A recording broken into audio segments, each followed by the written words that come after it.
Okay,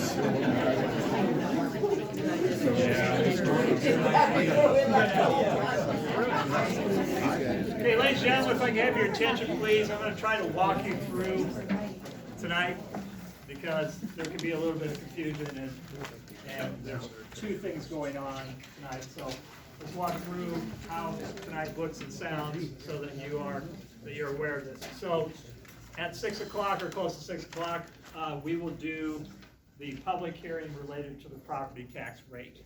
That has always been a requirement every year for school districts to do that, but the state in its infinite wisdom this year thought that we needed not one but two hearings, with the first one being related to a statement that you should have received regarding property tax rates and everything, and this form for some people has caused some confusion. So this is property tax hearing number 1. If you want to make comments about that, you need to let us know. If you would come out and just grab one of these and just say you want to make comments or ask questions about the property tax piece, we'll do that. The board will not respond to you. We will take your contact information and send you information if you have questions or comments within the next several days. So that's what part 1 is at 6 o'clock. So that hearing will be open, opportunity to respond, and then at the end of that, we'll close that hearing. Then we'll get ready for the special board meeting that's related to the discussion of the current financial reality for the district, including discussion around benefits for employees. If you wish to make public comment in that meeting, again, fill out that form, turn it in here to Michael prior to about 6:15. That's when meeting number 2 is supposed to start.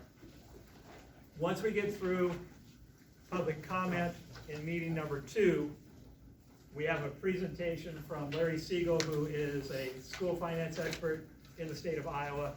And so 6:30-ish, or maybe a little bit before, if you want to see Larry in all his glory, you may have to adjust where you sit. But you'll be able to hear everything that Larry says. So that'll happen. Then after he has done his presentation, the board will go to the agenda items that you see on that second agenda. There are 2 agendas that were there for you in the beginning. So that just kind of gives you a layout of things. So if you're going to want to talk about the property tax, we have one person that wants to do that. If there's anybody else, you need to let us know. We'll do that, we'll close that hearing, and we'll get ready for meeting number 2.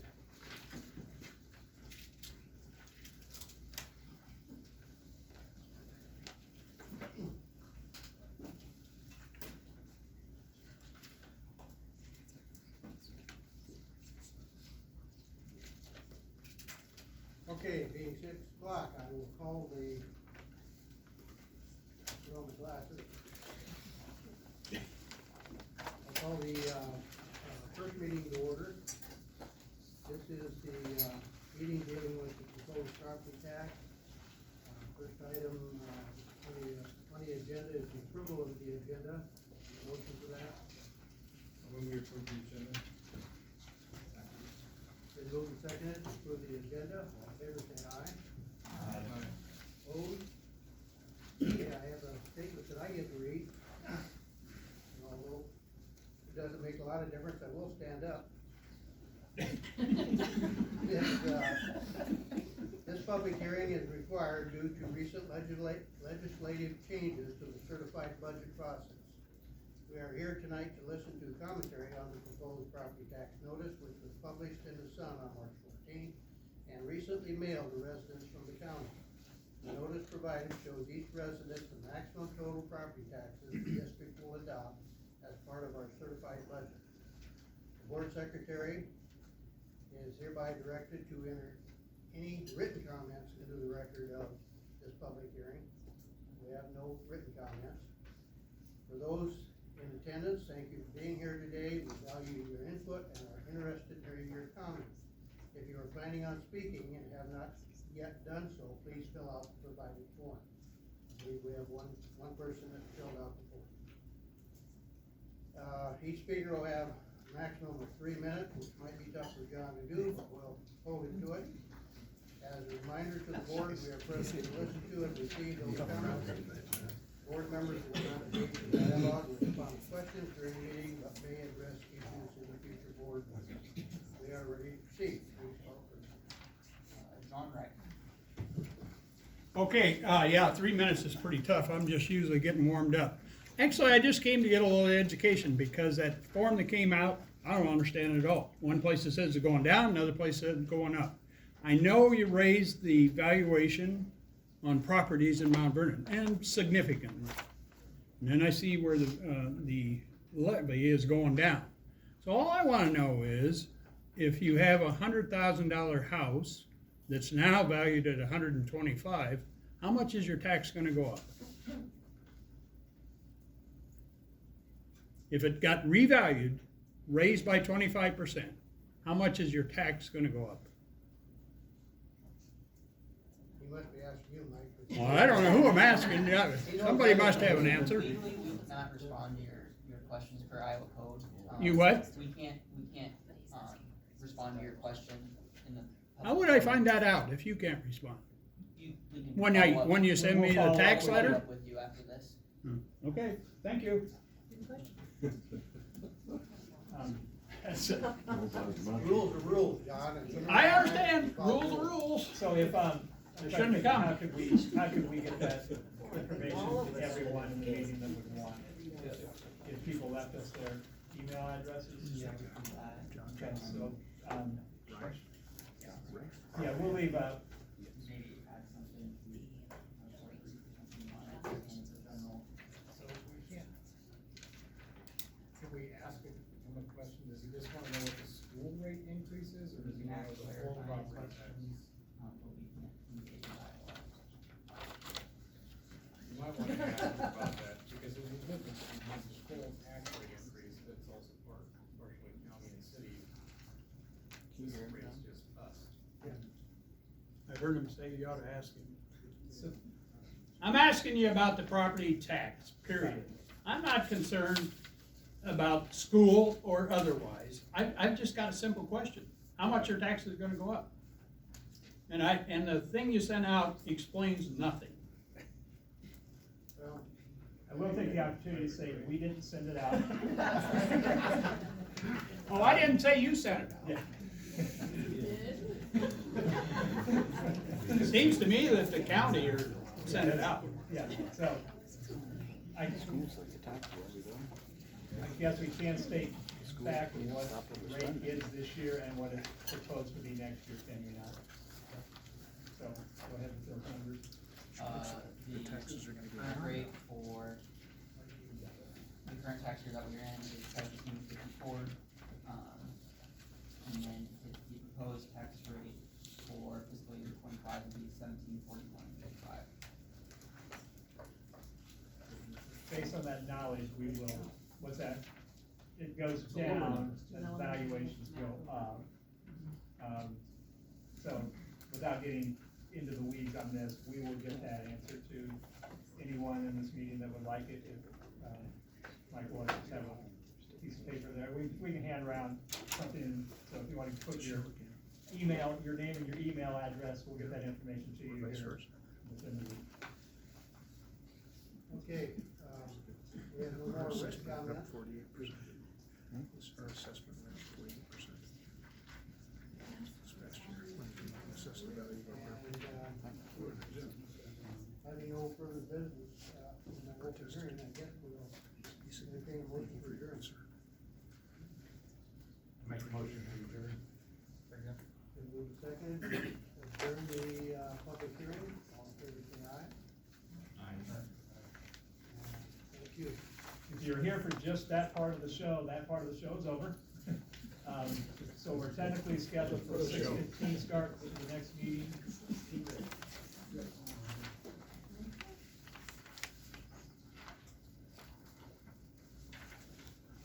Okay, So we can start a little early. I think if Larry is, Larry emailed us some, yeah, well, check his email to us and whether or not you think We have the public comment first, we probably should get. Well, hold on, we're not ready yet, because he sent us some presentations. So you think he wants us to broadcast that? Okay, so that's gonna have to be.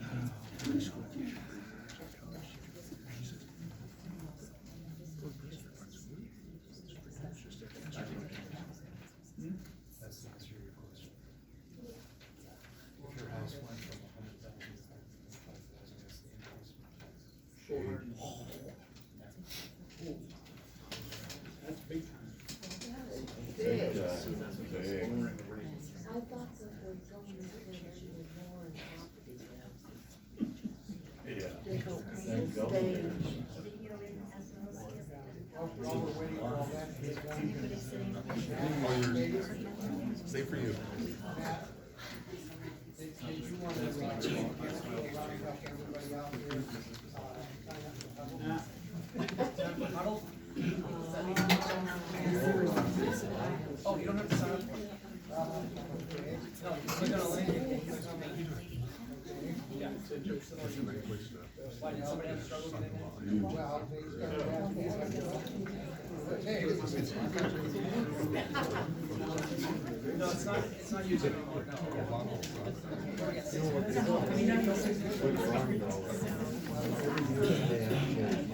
Yeah, we're moving to Huddle I didn't go TV. to college to learn. So, to give a short answer, that we can put a paywall on if we want to eventually down the road, we can keep advertisers. It's actually, since it's Huddle cameras, we're using it going straight to Huddle TV. It's not another. But I got a general. Huddle, so we go from Huddle, transport, they build it. They go to college, look up home. Huddle TV is a bunch of employers and stuff. So we have a lot more options. Yeah. We just need to learn how to use production truck, which is a system that allows us to do our advertising. There's none at this time. Tomorrow we actually maybe I'll use it for tracking because I don't know how to run production, so. I'll put it out on Twitter. Sure, everybody's got it.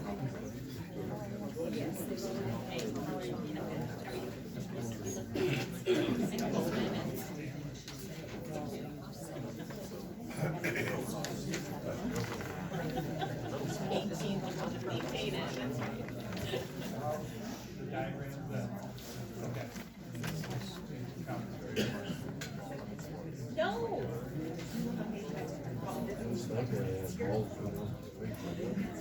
Yeah.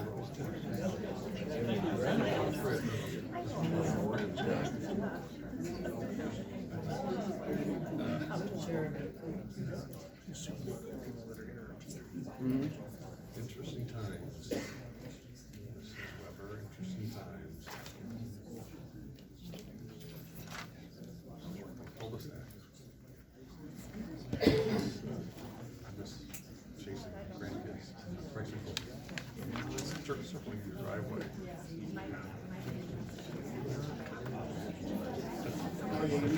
So I just got.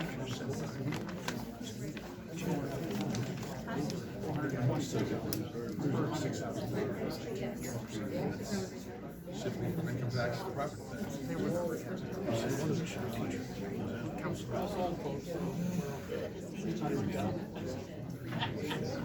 As long as I get that third Wednesday of the month, man, that's all I'm looking for. I just want, not to pay attention.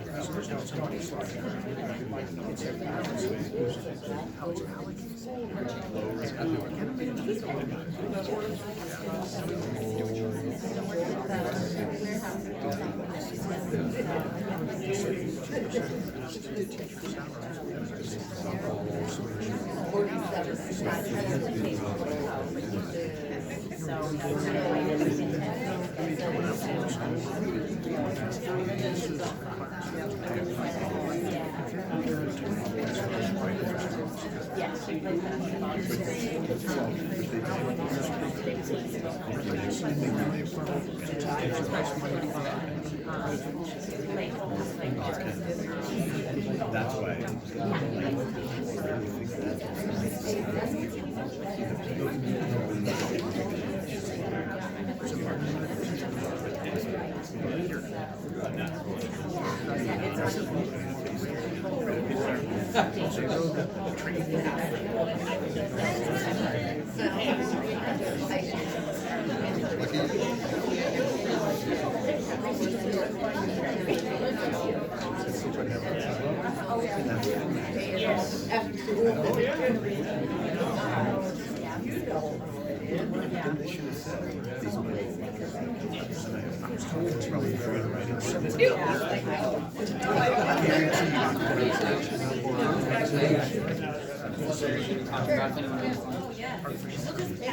Take it, pass it around, if anyone needs another copy, I can print some more off. Let me know.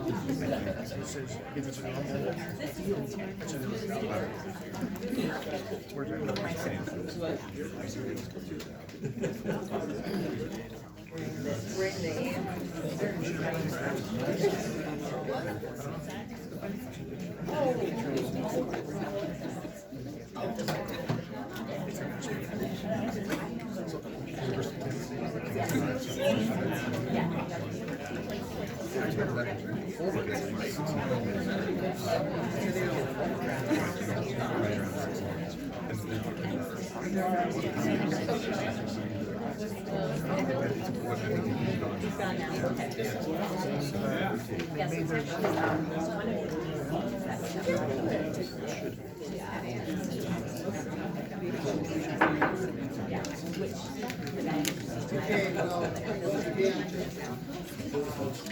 first item is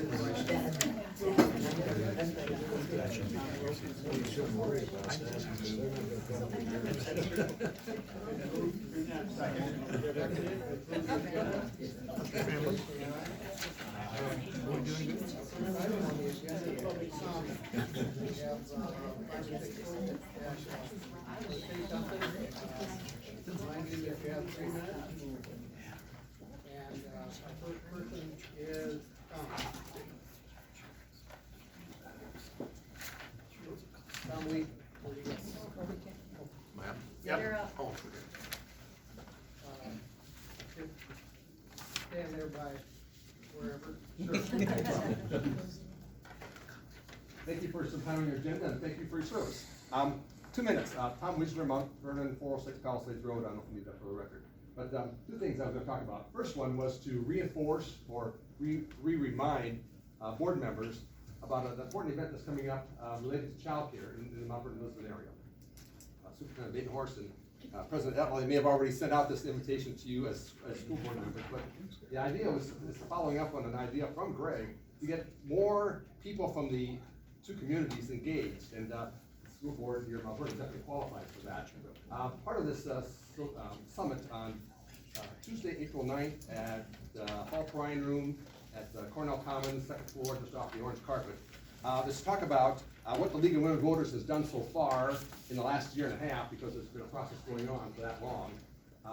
What has been accomplished so far, what's been done so far in that process. And the second thing was to have a guest speaker from the Iowa League of Women, Sherry Penny, who's going to speak about the kind of the condition of childcare locally and through the state. So I just want to reinforce an invitation, and I know municipality, if there's a majority of the board here that will have to just work through some things as far as getting the meetings established, officially posted, and so on and so forth. But that's doable. And Lisbon has the same invitation as well. So I want to make sure that you got reinforce the invitation for that. And that date is? Tuesday, April 9th, 6:30. Hall Bryan Room, south of the orange carpet area of the Commons. There's parking on the south side, south of the Commons. Thank you. Second thing I was going to mention to you is I read with much interest Superintendent Baden Horst's note to the community probably 2 months ago or so about Mount Vernon is building a lot of houses, but we're not getting a lot of residential students into the district, and that is not something that has been lost on me. Developing interest with developers and getting them to come to Mount Vernon is the challenge. A couple weeks ago I met with 2 different developers, but the newest development that's happening in Mount Vernon with the Cottonwood Apartments out by south of the Catholic Church, south of the highway, that was literally a 4-year process to make it happen. It took that long developing a relationship with them and to get us to the top of the pile there, get involved. So it takes some patience there, but, I fully recognize, as is, City Manager Chris Noskich, that we have a niche of housing that Mount Vernon needs. I mean, we're getting taken care of some of that over 55 active, but that's not bringing in any students to the school district here. And we're building a lot of homes, and we're pouring 4 or 5 blocks of streets in this spring with houses along them. So that, we got houses going in several different areas of town, but we need to get more development in the 270 to 3 1/4 niche with unfinished garage, unfinished, and I guess I'm done. So, thank you very much. So, I just want to let you know that I heard your letter loud and clear, and it's not something that was new to me. We are working on it. Just be patient, and then we may need your help down the road. I guess the third thing I'll add, I know I'm on borrowed time here, but you have a speaker coming up a little later on, Larry Siegel. In an earlier iteration, I spent probably two decades probably involved with Larry at one point or another. And I will tell you that he's probably forgotten more about school finance than everybody at this table in this room ever knew about school finance. So you're listening to the right person when Larry comes on here. It's been a long time since I've seen him, but he's the right person to be listening to in this He's time. smiling at you right Okay. He's the man, so you got the right person there. I'm gonna head to the League of Women Voters event, so thank you for your time, and good luck with the meeting. Thank you. Yep. Next, we have Sean Boyd.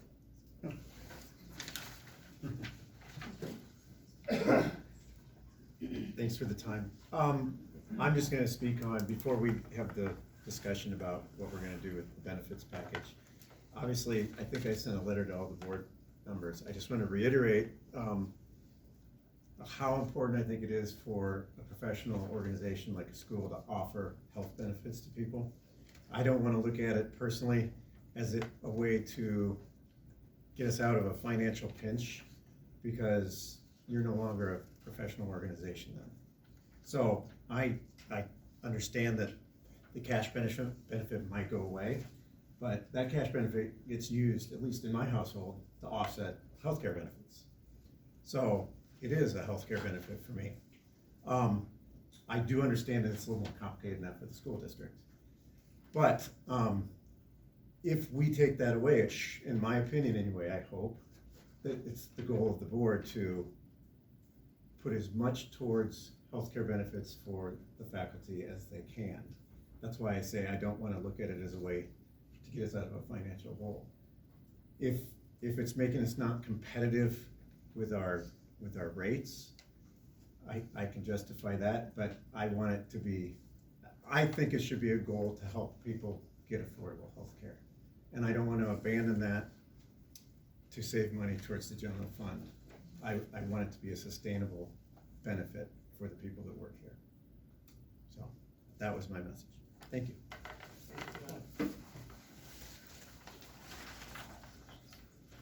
Next, we have Leanne Sark. I'm Nancy Sarek. I've been employed by the school district for 24 years, and I just want to let you know, I trusted you guys with my 4 children, and one of them is actually open enrolled from Lisbon, so for 13 years you got some of Lisbon's money, so helping out there. But I trusted you, and I think my trust was well-founded in that fact. Then you hired me, which I hope you guys all think was a good move, and I trusted you once again as a wonderful employer. And I think that you've been able to trust me to come into my job every day with the same amount of trust to do what's right for the students that I work with and stuff. So I just want to say that it will definitely impact me if you take that $500 away. And I also use that $500 to pay for my supplemental insurance. So it does go towards insurance. Thirdly is that I'm just gonna put this back on you guys, that I'm gonna trust you guys to do the right thing for the people in this district that work for you. And that's all I have to say. Thanks. And last, we have Ben Keeper.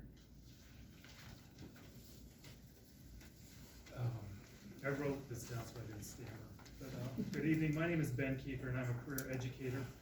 That's my job, and that's what I anticipate doing for the next 14 or 15 years. I understand the difficult decisions that have to be made, and I'm anticipating more to come in the future. Though my frustration, disappointment, and shock is truly how this situation's been delivered. Board, you've been presented a problem that you must make a reactive decision, a problem that could have been addressed, observed, or at least visited leading up until this point. On a Friday afternoon, every employee with an @mvcsd.org email received notification that the district was facing financial burdens. We received 3 choices. If someone leaves, that position possibly might not get filled. If your position isn't determined essential, it could possibly be cut. Or, if you give us some of your compensation back, you might be able to keep your job.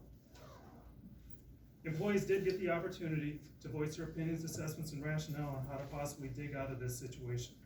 Information was meant to be shared with you, the board, who ultimately determines how to right the ship. And it was all based on the conditions of anonymity. This morning, 26 pages of responses were shared among employees with email access. 26 pages of direct, crude, and pointed, and in some cases shameful. All based under the assumption that only the board would be reading the recommendations.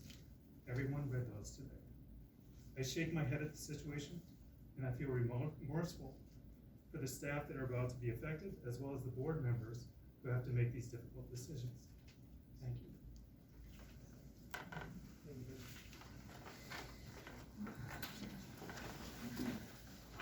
Hey, Michael, can I turn one more in?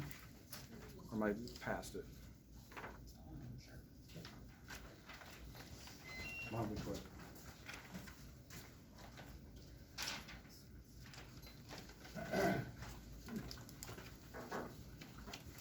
I guess my question to the board is, you've talked about cutting teachers and staff benefits and $500 a month. We've heard rumblings of administration getting a better package offering than what the teachers get here. So if it's true that they get a better package, are you willing to start cutting the administration package also? If everyone has to take a hit, are you willing to cut theirs? Like, I've heard rumblings it's upwards of $2,000 a month for administration, so that's three teachers positions, that 3 to 4 positions that could be saved by administration taking the same hit on the insurance cuts. I mean, you've talked about cutting everyone else's, but I haven't heard you say anything about the top administration here taking any part of that hit. So just, that's kind of my question. Like, if everyone's going to be affected, are you going to make sure everyone's affected, or are you going to just leave yourselves out of the equation? For what purpose? And like, this has been on the agenda for years that the insurance hasn't been taken care of. So why does it get this far? And if you save the $1.2 million, where are you going to spend it? Because clearly we don't seem to save much at the school district. So. Okay. Thank you, sir. And that concludes our public comment. We next have our superintendent report. I'm going to defer my comments until after Larry is done, so I'm going to do Larry first, and then I'll make comments as we go into the other agenda items. Okay, so as you've heard, we've asked Larry Siegel from ISFIS, and he'll be able to introduce himself here in a second, to join us tonight. Larry is one of the foremost experts in school finance in the state, and we wanted to give the board the opportunity to hear from him in regards to our current financial situation, and give an overall kind of school finance 101, especially because this board as constituted now is a pretty new board, a lot of new members, and couldn't even just bring in a new one on in the last month. So we thought this education would be good prior to any discussions now and in the next month or so regarding our financial situation. So we're going to turn it over here to Larry in a second. I suppose we could kill a few of the lights so we can see the presentation a little better, and then we'll see Larry up. And just to let you know, Larry, I have your PowerPoint up on the screen, and then we've handed out, we've given hard copies of the finance tool to everyone, so they have it. So hopefully our audio is working here. If not, we'll try to figure it out. So if I stop you, Larry, it's because you can't hear it. So why don't you jump in? And okay, I can hear you, but it's not coming over. All right, so how can we?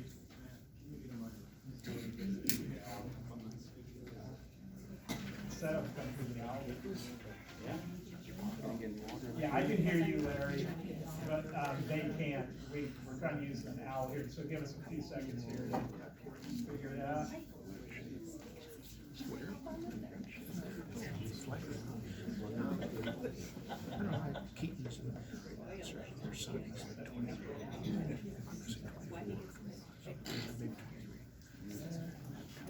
Okay, talk again, please.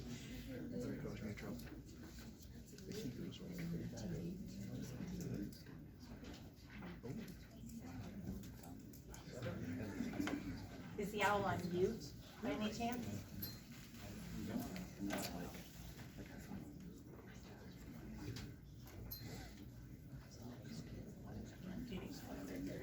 Oh, Amy, you need to go fix it.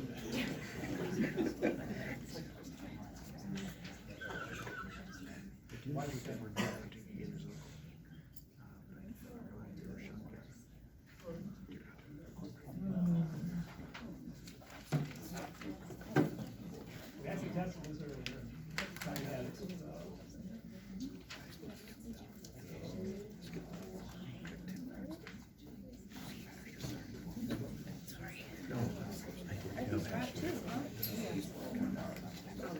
Those two.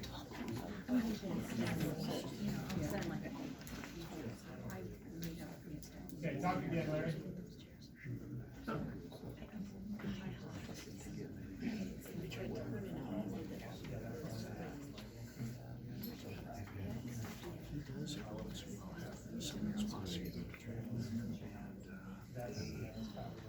When I was here, I did something. It didn't sound like fireworks.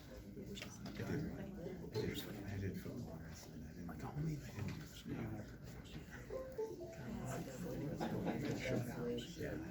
Try again. That's about to say. Generally, I've had cordial conversations with him. His parents, I don't think they're it's just him. Okay, try again, Larry.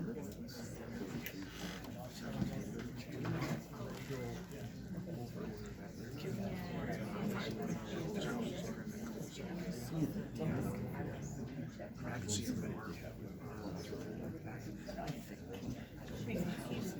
That's my guess.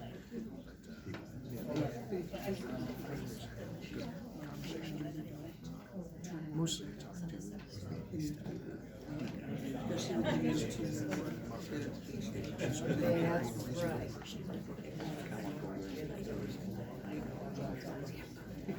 One, two, three. There we go. Our bad.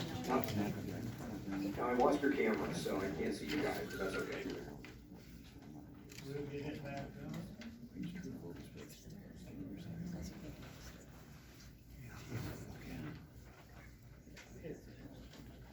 There you go. All right, we good? Okay.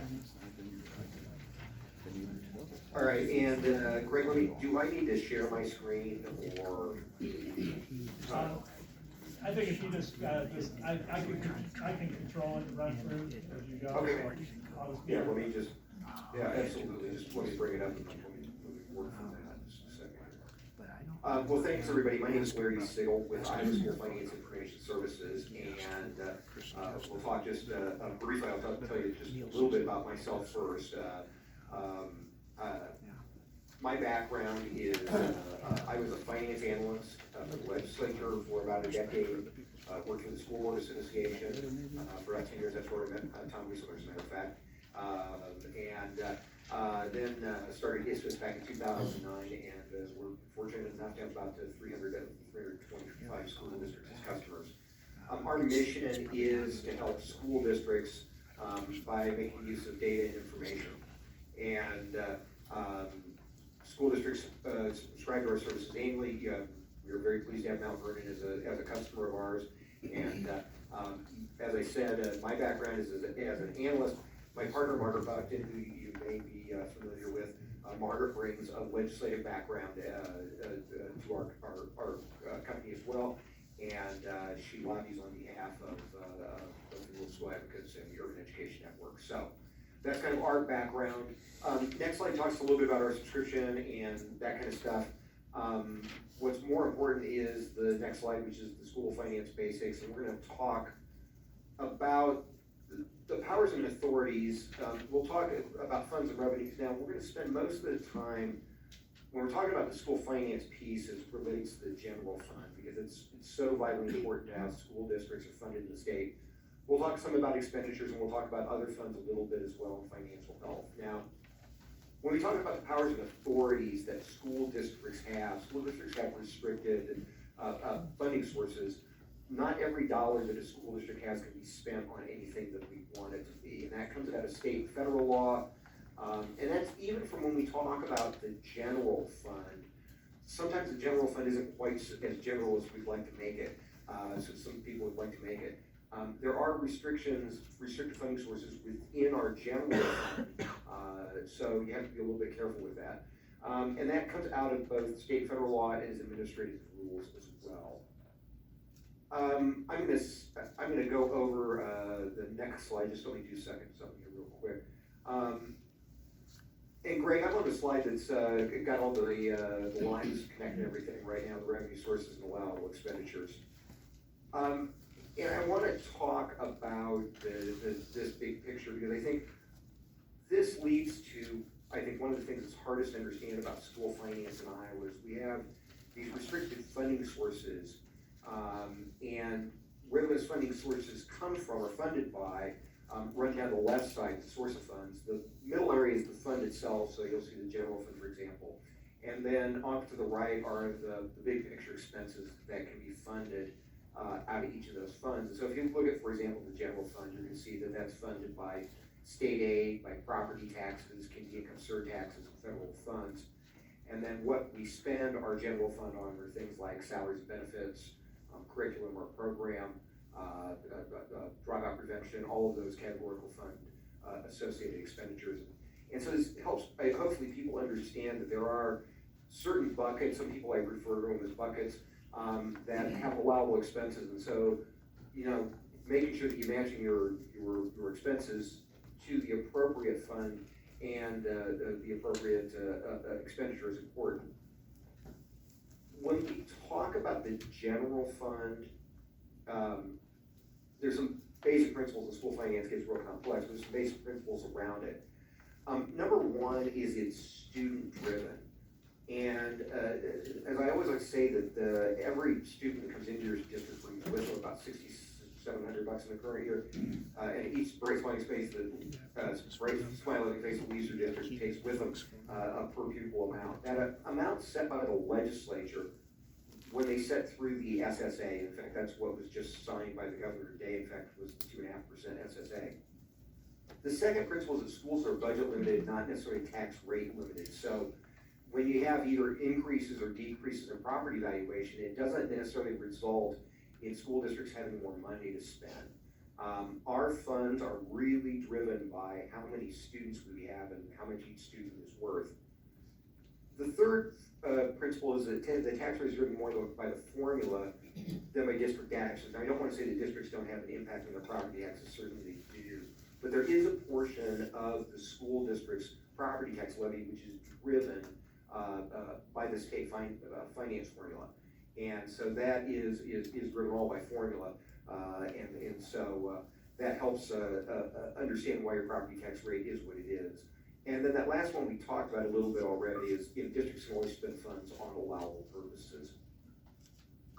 I'm on the pie chart with the funding sources for shows FY21, and this is just illustrative statewide, but that I know there's a common conception that property taxes make up the majority of school funding, but that's not the case. Actually, the majority of school funding in the state of Iowa comes from the state of Iowa.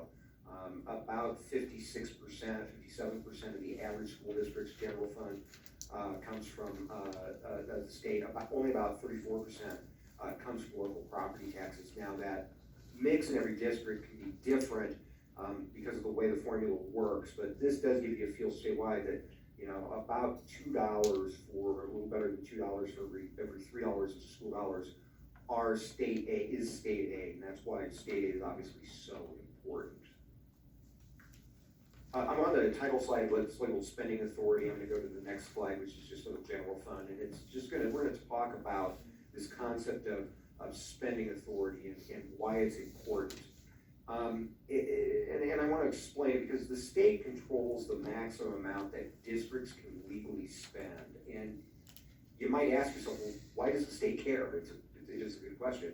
The reason is because when the current finance formula was put into place 50 years ago, school district school district spending was all over the board on a per student basis. And so one of the things that they wanted to do when they put the finance formula into place was to equalize spending per student.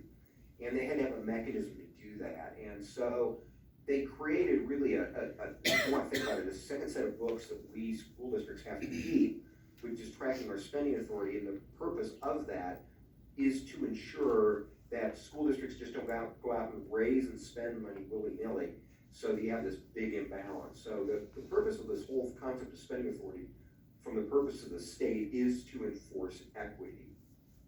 Now, the next slide is that this reminder that the restriction of spending authority only applies to the district's general fund. Every other fund operates exactly the way you would think it would. If you've got a buck, you can spend it. So I always say that school districts have to keep track of two things, or keep two sets of books. Number one is their normal fund balance or accounting set of books.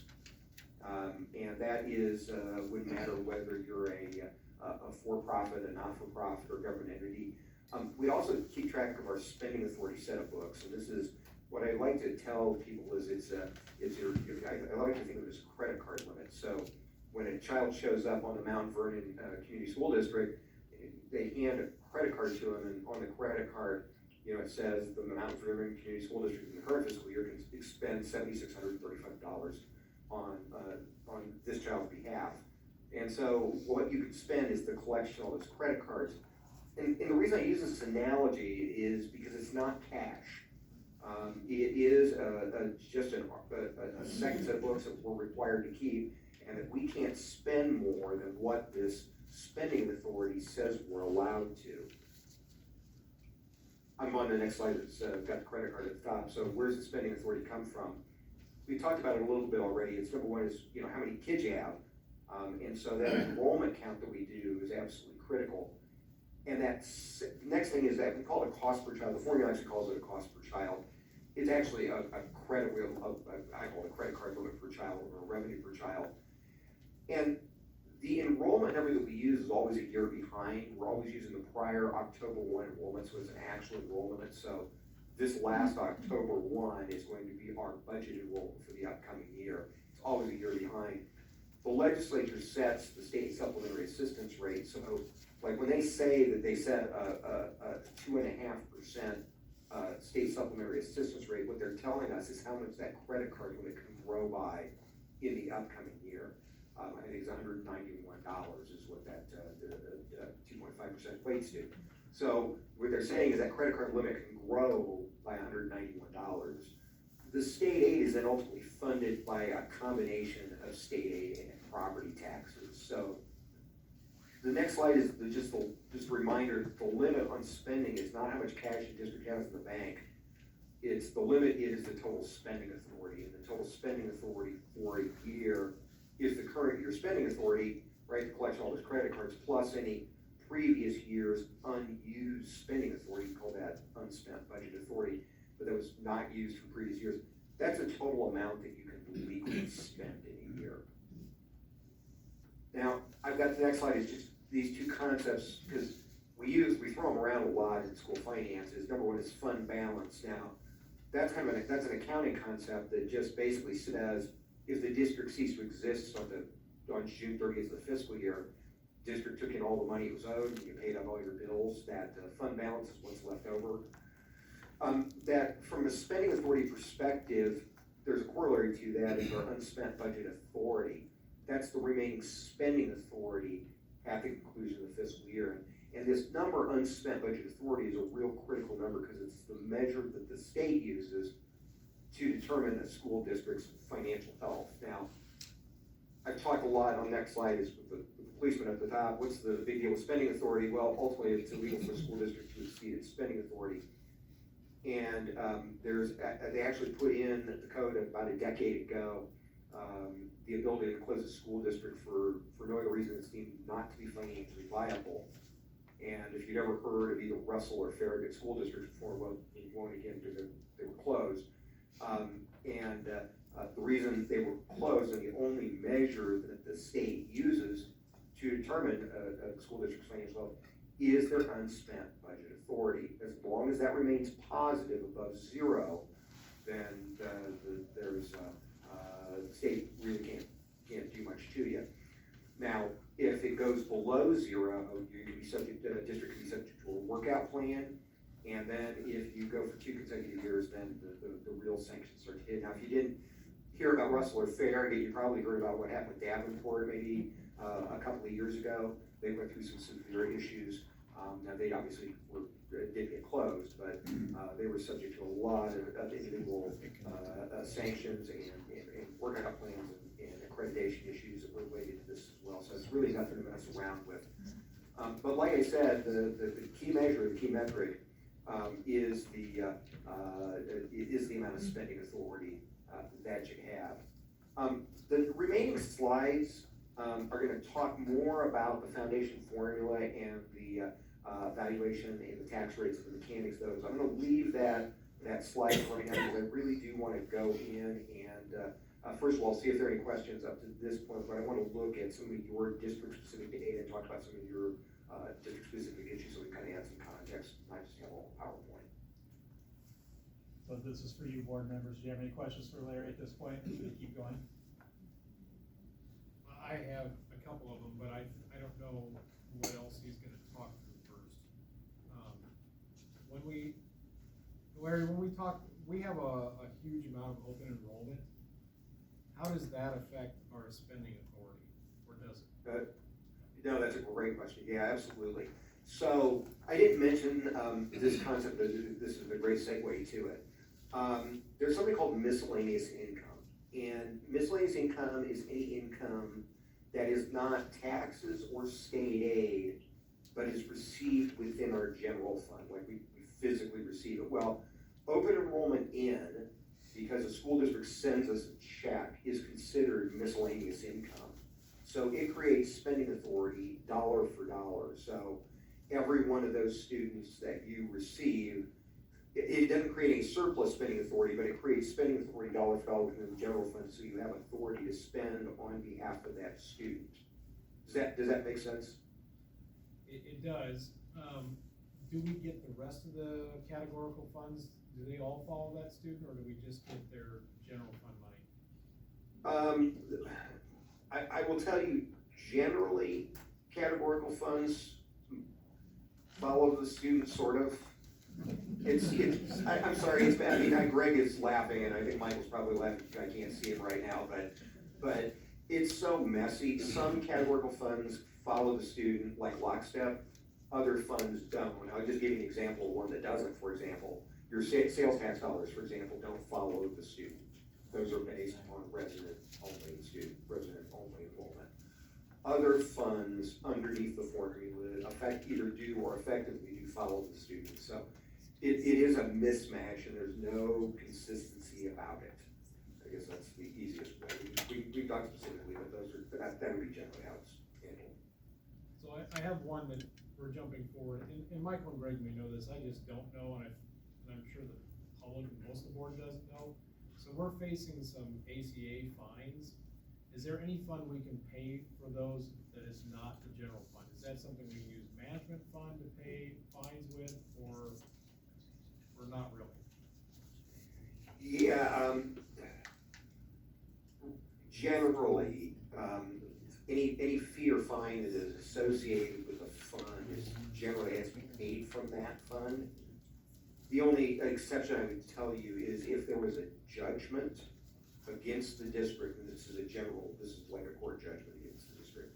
Court judgments are payable out of the management fund, but that's not a situation like just a fee or a fine could just be routinely paid out of the management fund. So no, You need to give us a better answer. We Thank you. Is that fine negotiable? Well, you know. If it was an OSHA fine, we could sit down with the OSHA people and negotiate. Is that? Well, it would actually have to be a lien judgment against the district. It's a more complex process than, just getting getting a bill from a government agency. It would have to be actually a court judgment to be payable. Thank you. Can I just ask Larry a clarification on Jeremy's earlier one, since it's such a big thing here, where we've had flat or declining resident enrollment, but increasing open enrollment. So you said earlier the number of students impacts the spending authority formula, and then open enrollment, if I understood, is miscellaneous income that creates spending authority. So is it are those open enrollment students part of the equation, or is it an add-on later? I think of it personally kind of as an add-on. That's kind of the way I think about it. The reason I do is one thing about open enrollment, and while your numbers are, and we'll look at your numbers here in just a second, are obviously substantial.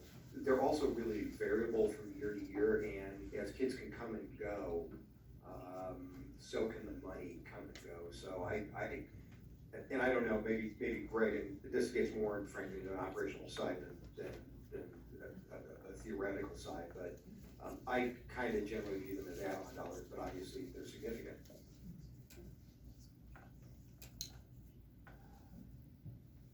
Anybody else quick? Yeah, just real quick, Larry, when you talk about the unspent budget, is there a norm or an average that a lot of people look off of and try to work off of, or does that vary a lot across districts? Yeah, there are some standard averages that school districts, we look at when we talk to school districts about, appropriate levels of reserves and those kind of things. I'm sure. And of course, it's not just what the level is, of course, it's the trend as well. And that's frankly, this question is a great question, which is a great segue into the data. Both the absolute level obviously is important, but the trend is obviously key as well. And I'll get into some of the individual data here in just a second. Everybody ready for that part? Okay, go ahead, Larry. Okay, and I'm gonna throw my screen up, Greg, and I don't know if you guys can see it or if you want to target me or just target the sections, because I'm gonna zoom up because it's so hard to see some of this. Just so people, I realize people have hard copies on this. This sheet hopefully just is a data sheet that we put together at ISFIS for all the school districts and answers hopefully a lot of the big picture questions, or at least highlight some of the major data trends. Up in the upper left-hand corner up here, we have property taxes for the current fiscal year. That's not for the budget year that we're considering. This is for the current fiscal year FY 2024. Gives the district's property tax rate. Talks about our evaluations. Now, one of the things that your district, I'll just be real honest, your district has a challenge with is relatively low property valuation on a per student basis. Your district has $316,000 of property value backing each student, which ranks 283rd out of 325. So about in the bottom 20%. And this may not be, this doesn't always, I don't think this always is, and sometimes people use the term property poor. I'm not sure I like that term. I think that you are rich in children, because you have a lot of children for the amount of property value you have. All right, so we're gonna make this feel positive, because that is. I mean, really, school districts really are just wherever they are as far as their property value. Now, the challenge with it is it does have an impact on your property tax rate, because districts that have lower property value per student, there's higher impact on our additional property tax levy. And this is the portion that's driven by formula. You can see in your case, in the current fiscal year, you're 53rd highest. Well, the reason is because you have the lowest, some of the lower valuation, and this is out really out of the control of the district. Not to say that there, like I said, there are other things in here that are within the control of the district. That's the reason why a lot of it, why your tax rate is relatively speaking in total is higher than maybe other districts. You utilize an income surtax to offset some of that impact, 5% on the instructional support levy, which helps reduce your your property taxes by about $1.30. The chart down in the lower left-hand corner in the blue is what we call budget enrollment. Those are your resident students. And you can see that the district had a long history of increasing enrollment for a number of years. And some years more than others, but over the long run, obviously, it increased. You can see going back all the way to FY 2000. Last 3 years, you've seen a decline in that number of resident students. And now the chart next to it, right here, is the open enrollment. You can see that there have been, the green bar is your net open enrollment, and you can see that the net open enrollment has increased a little bit over that time period as well. So you've come, while the budget enrollment is declining, the increase in the open enrollment has basically helped to offset that. I think where we find the issue is that I think for going back 3, 4, 5 years, I think there was a lot of planning that the enrollment increases in total, including the open enrollment, we're going to continue to increase in both net positive direction. And so I think that's been part of the issue. The history over here is on the solvency ratio. We didn't mention this one specifically, but solvency ratio is just your fund balance, your cash on a percentage basis. And district's been relatively consistent. There were some years of decline in here. This was due to the across-the-board cut and some recovery, but the district's been relatively consistent in that 10 to 15% range for the solvency ratio. Larry, can you explain that? Sorry, Go can ahead. you explain that solvency ratio one more time, please? Sure. Solvency ratio, and this is not the accounting definition. This is the Larry finance guy definition. So your solvency ratio is your assigned and your unassigned fund balance, your fund balance divided by your total general fund revenues. So if you think about it, like 10% solvency ratio just means you have a 10% surplus in revenues at the conclusion of the fiscal year. Once again, these measures that we're all looking at here are all annual measures, right? So only at the conclusion of the fiscal year.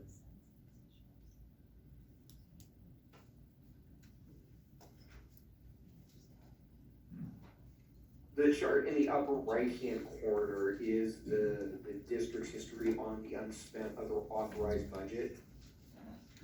And this is the, like I said, this is the one that we keep a very, very close eye on because this is the one if it goes negative, starts to promote sanctions on the part of the state.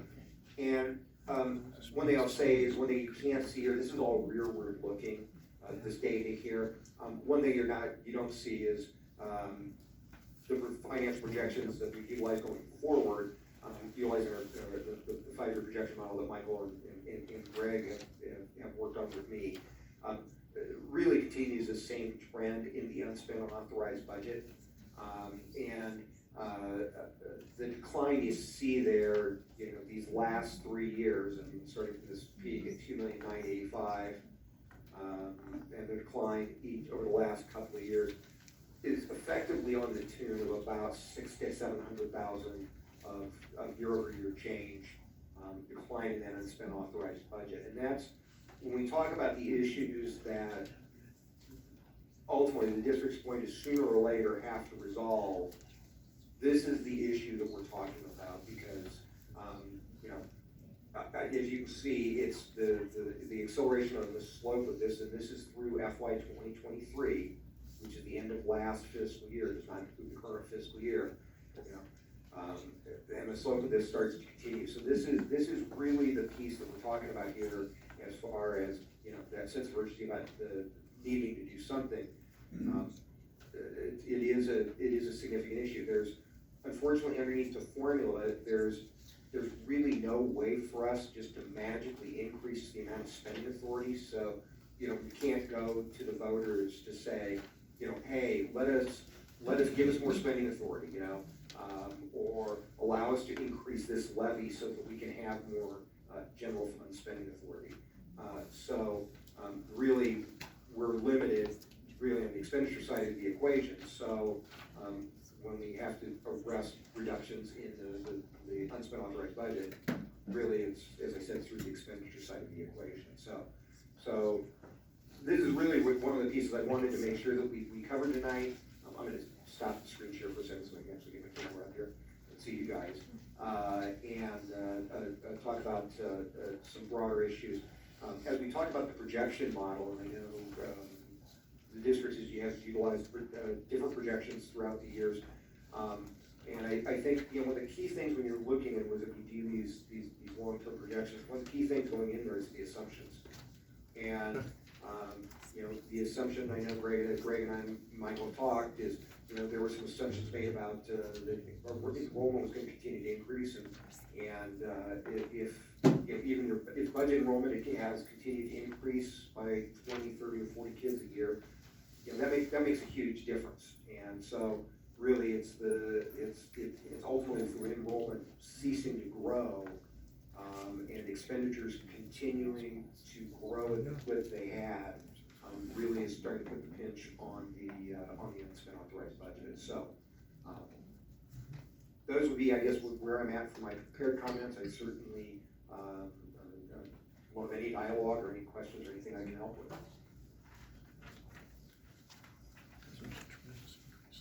Board members, the opportunity to ask more questions of Larry or talk to one another about what you're hearing, what you need clarity on, moving forward with our conversations later in the meeting. Did you say that the amount that appears that we're gonna be, that we've gone down and will continue to go down under the current path was between $600,000 to $700,000 per year?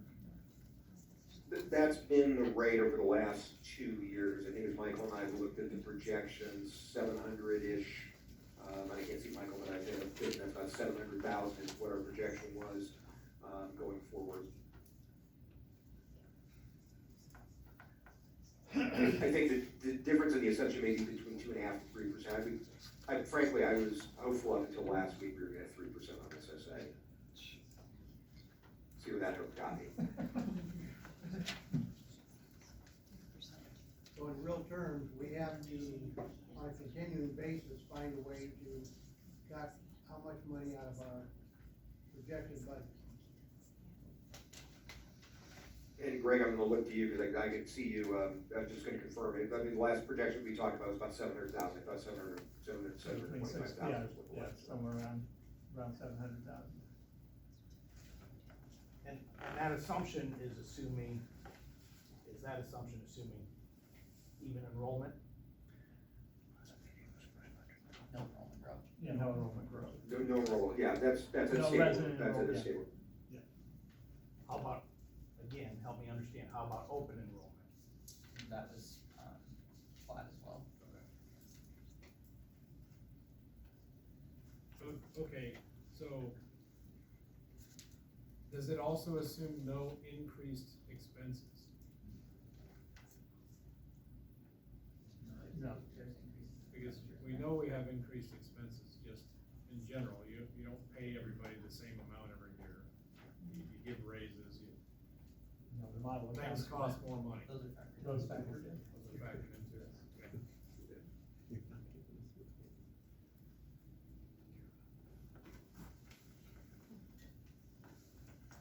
I think that's probably the number one question we all had, is what's the number? I can say the last time that we had that major bump up in 210, 211, 212, our superintendent at that point was tasked with making some major cuts, and that's when we cut a librarian from the district. We cut a lot of associate coaching positions from the district. We shared things like custodial, I mean, that's when there were sharing agreements, and so, I mean, cuts obviously do have consequences positively. It's not enjoyable for anyone, but we have been in this situation that it will bounce, And somewhere around 2014 or so is when you really started seeing the greater trend toward lower SSA from the state. That's pretty accurate, isn't that, Larry? So you started seeing more of the 2s and 1s and 2.5s as opposed to what SSA had been in the past. So when you are challenged as we are with low assessed valuations and higher property taxes, that puts us a little bit behind. We did do $170,000 worth of savings reductions in 2020. That did kind of help things a little bit. And we're not alone. Obviously, I think Larry's having a lot of these calls, and we know at least 2 districts in the area where there's a lot of coverage of dealing with some tough financial situations, Raymar and Iowa City. We're not in this boat well, but all it really matters to people in this room is what's happening here. So. I do have one more question, sorry. Can you talk a little bit about special ed deficits and how that, is there limits to that? Is there certain things that we can do? And I'm jumping ahead of myself, but one of the things that we were looking at is, a large portion of our associates are paid with special ed funds. Right. So, special ed is a very unique funding source as far as schools are considered in Iowa. Here's the reason it's unique. There's a weighting that is generated for each special ed student. We call it weighting, it's a student count. We just count it at a value greater than 1. So, there are 3 weightings for special ed students, 1.21, 2.74 for level 3, 1.21 for level 2, and 0.74 for level 1. Now, those weightings are in addition to the regular ed weight, so every student counts as 1 for regular ed plus their special ed weighting. Well, here's what's unique about special ed is, let's say a special ed student, a level 3 special ed student, they count as 2.74 special ed students. If the amount of money that it costs us to educate that student is higher than what that revenue is generated, it creates what we call a special ed deficit. And it's probably the only time you're gonna hear a finance geek like me say that a deficit's not a bad thing. And why is that? Well, the state gives us the spending authority to get us back whole. So when we overspend special ed education, it doesn't impact our spending authority, which is this is a good thing. Now, the bad side of that is they don't give us any cash for it, so you have to make it up through local property taxes. There's a property tax impact associated with your special ed deficit. There's not a spending authority impact associated with it. So, one thing I do tell people is, this is something to remind yourselves of, is cutting special ed will not solve the spending authority problem.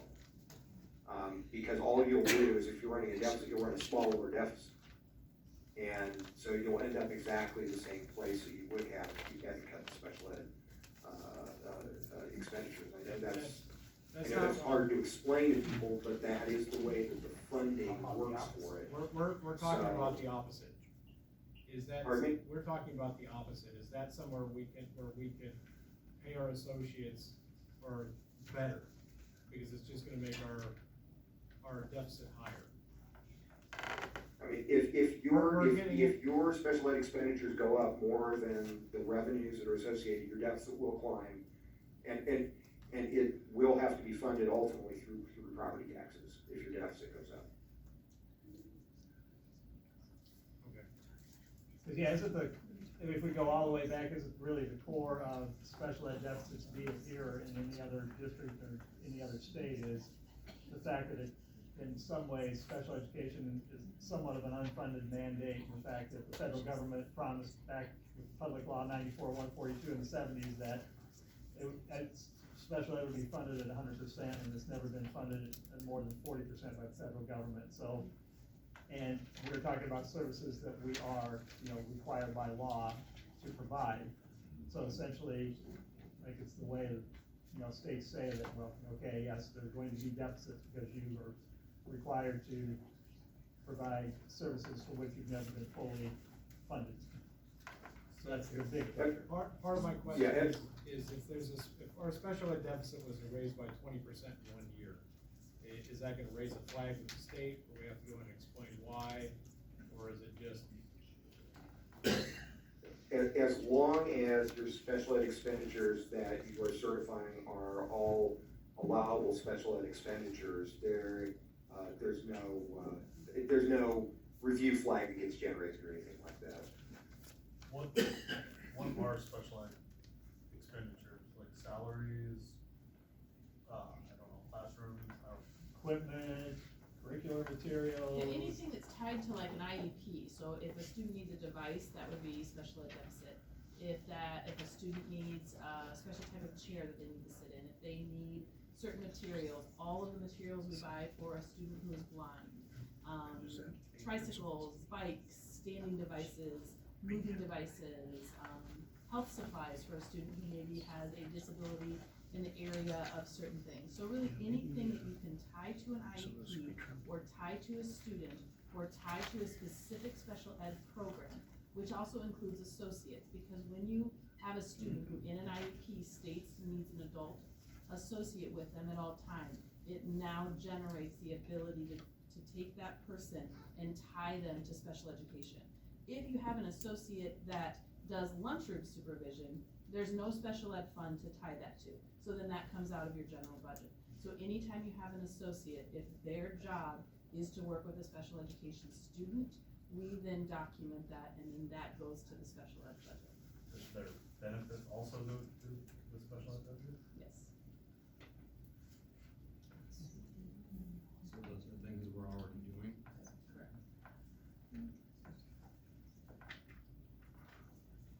Larry, when, got brought up the 600, 700,000 to, stop that trend, but that still puts us at a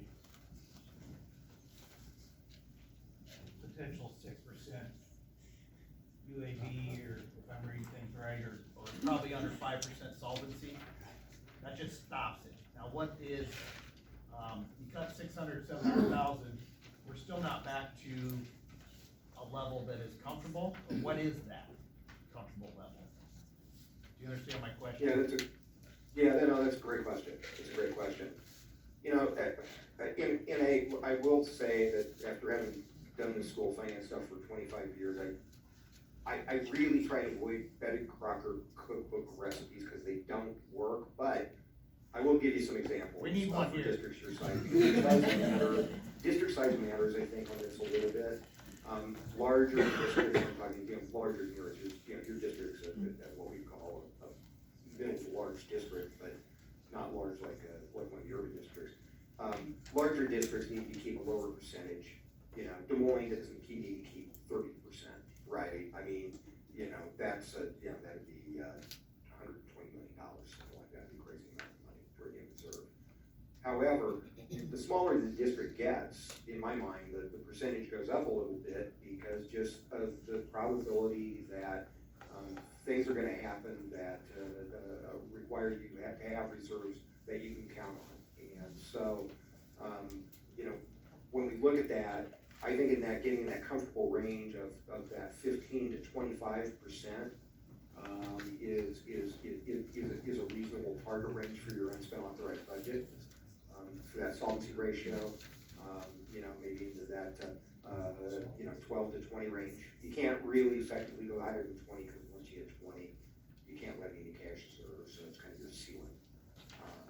But in that unspent, getting it up, and once again, it's not so much the absolute level that I get concerned about. Of course, it's the direction of the trend. You don't need to, it doesn't need to all be fixed in 1 year, but you need to get the direction. You need to get the slope headed in the right direction.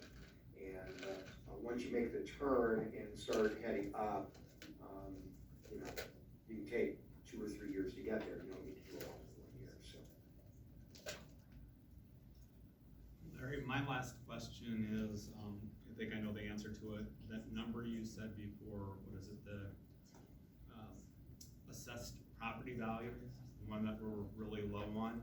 I'm assuming there's nothing we can do to change it. That's just what somebody says it is, and it may be tied to our lack of business or industry in town, or is that not correct? Well, you're right, there's not a lot you can do about it. It is simply, and the way it's calculated, by the way, is just your total taxable property valuation divided by the number of students that you have. So, anything that raises the valuation, the taxable valuation over the long run will raise that measure and help lower property taxes, lower the property tax rate. But it's not an easy or a quick thing. These valuation changes. I mean, you guys have a we always say that retail follows kids, and then commercial follows retail, and it takes just seemingly forever and ever for it to happen. It happens in the long run, but there's not a lot that you can do in the short run that's going to impact it. Thank you. Anything else for Larry? Take a little bit more time than we planned. All righty, thank you, sir. Appreciate it. Thanks, everybody. Appreciate it. Let us know if we can do it. Will do. Take care. Bye. I'd like to propose about a 5-minute break here. Second. Take about 5 minutes and we'll come back. Like we know which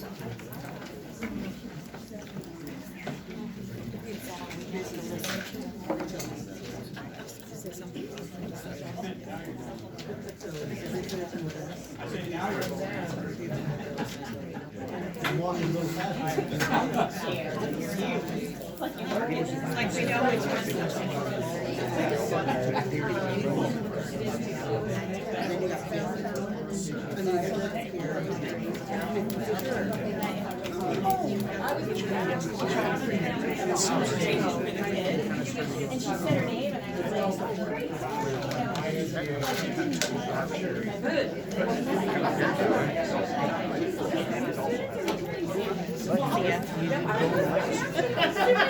Like, oh my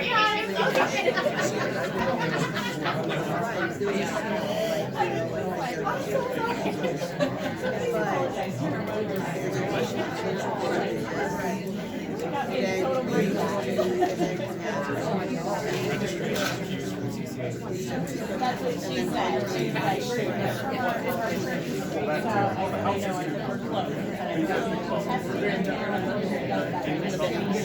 we're that's not how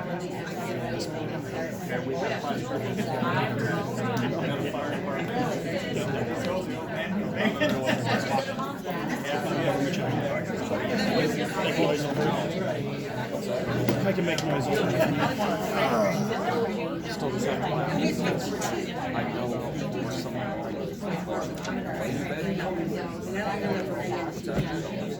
So when we did the whole thing, there's been more. Really good.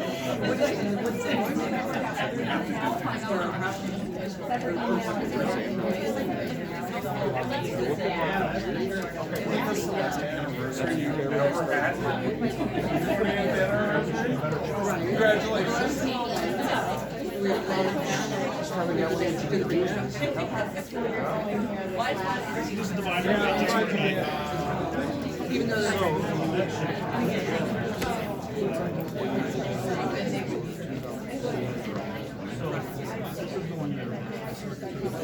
but we now done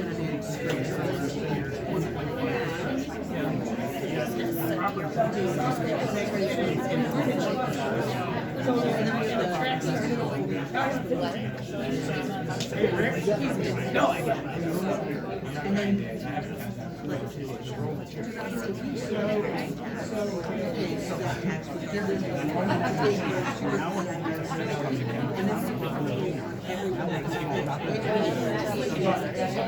I got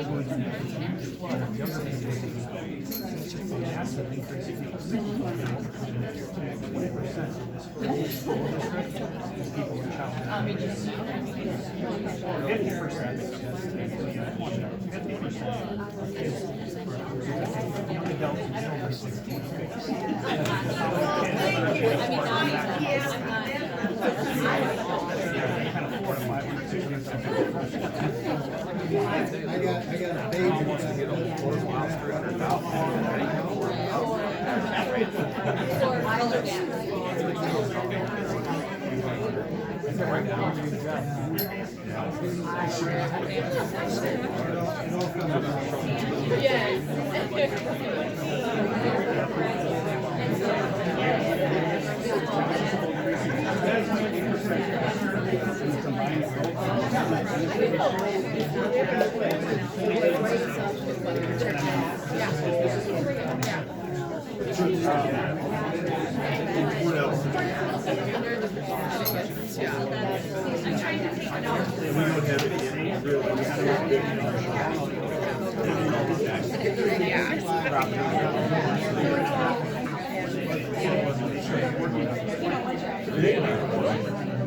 The average valuation of the house is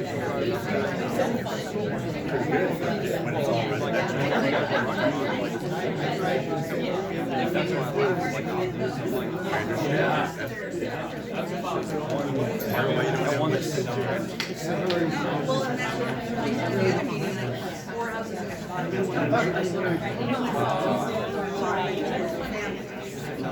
So then I'm like. He's the one who walks around with the dog.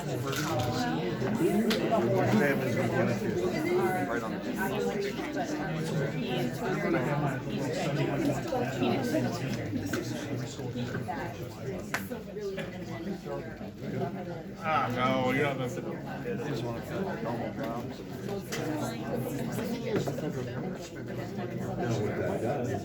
Well, they're also paying, we're not our highest thing. There's a high budget higher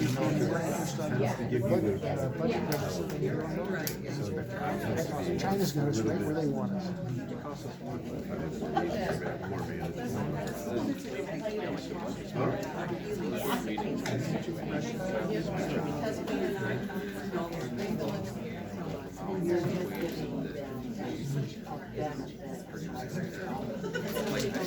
If you guys want this afterwards, then I'm not putting this one online. Oh, I mean, there, this is live. They have stable.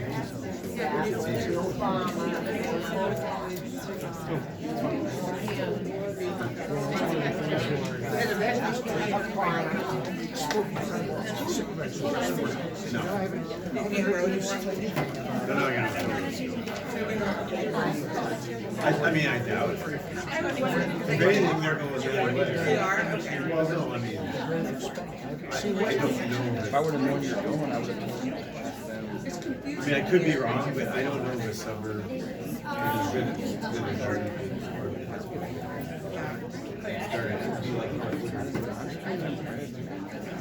They got it high school, but it's still part of the ISFIS. So they hospital, like school in that town, but it's still part of it. I mean, I just don't see there's too much money. It would cost them.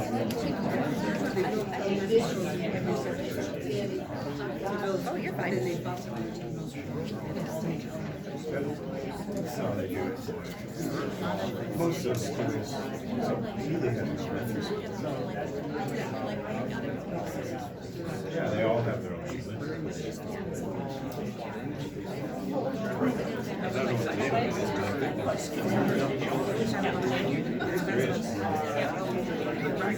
I'm pretty sure there is. Spread out. Yeah, these strategic.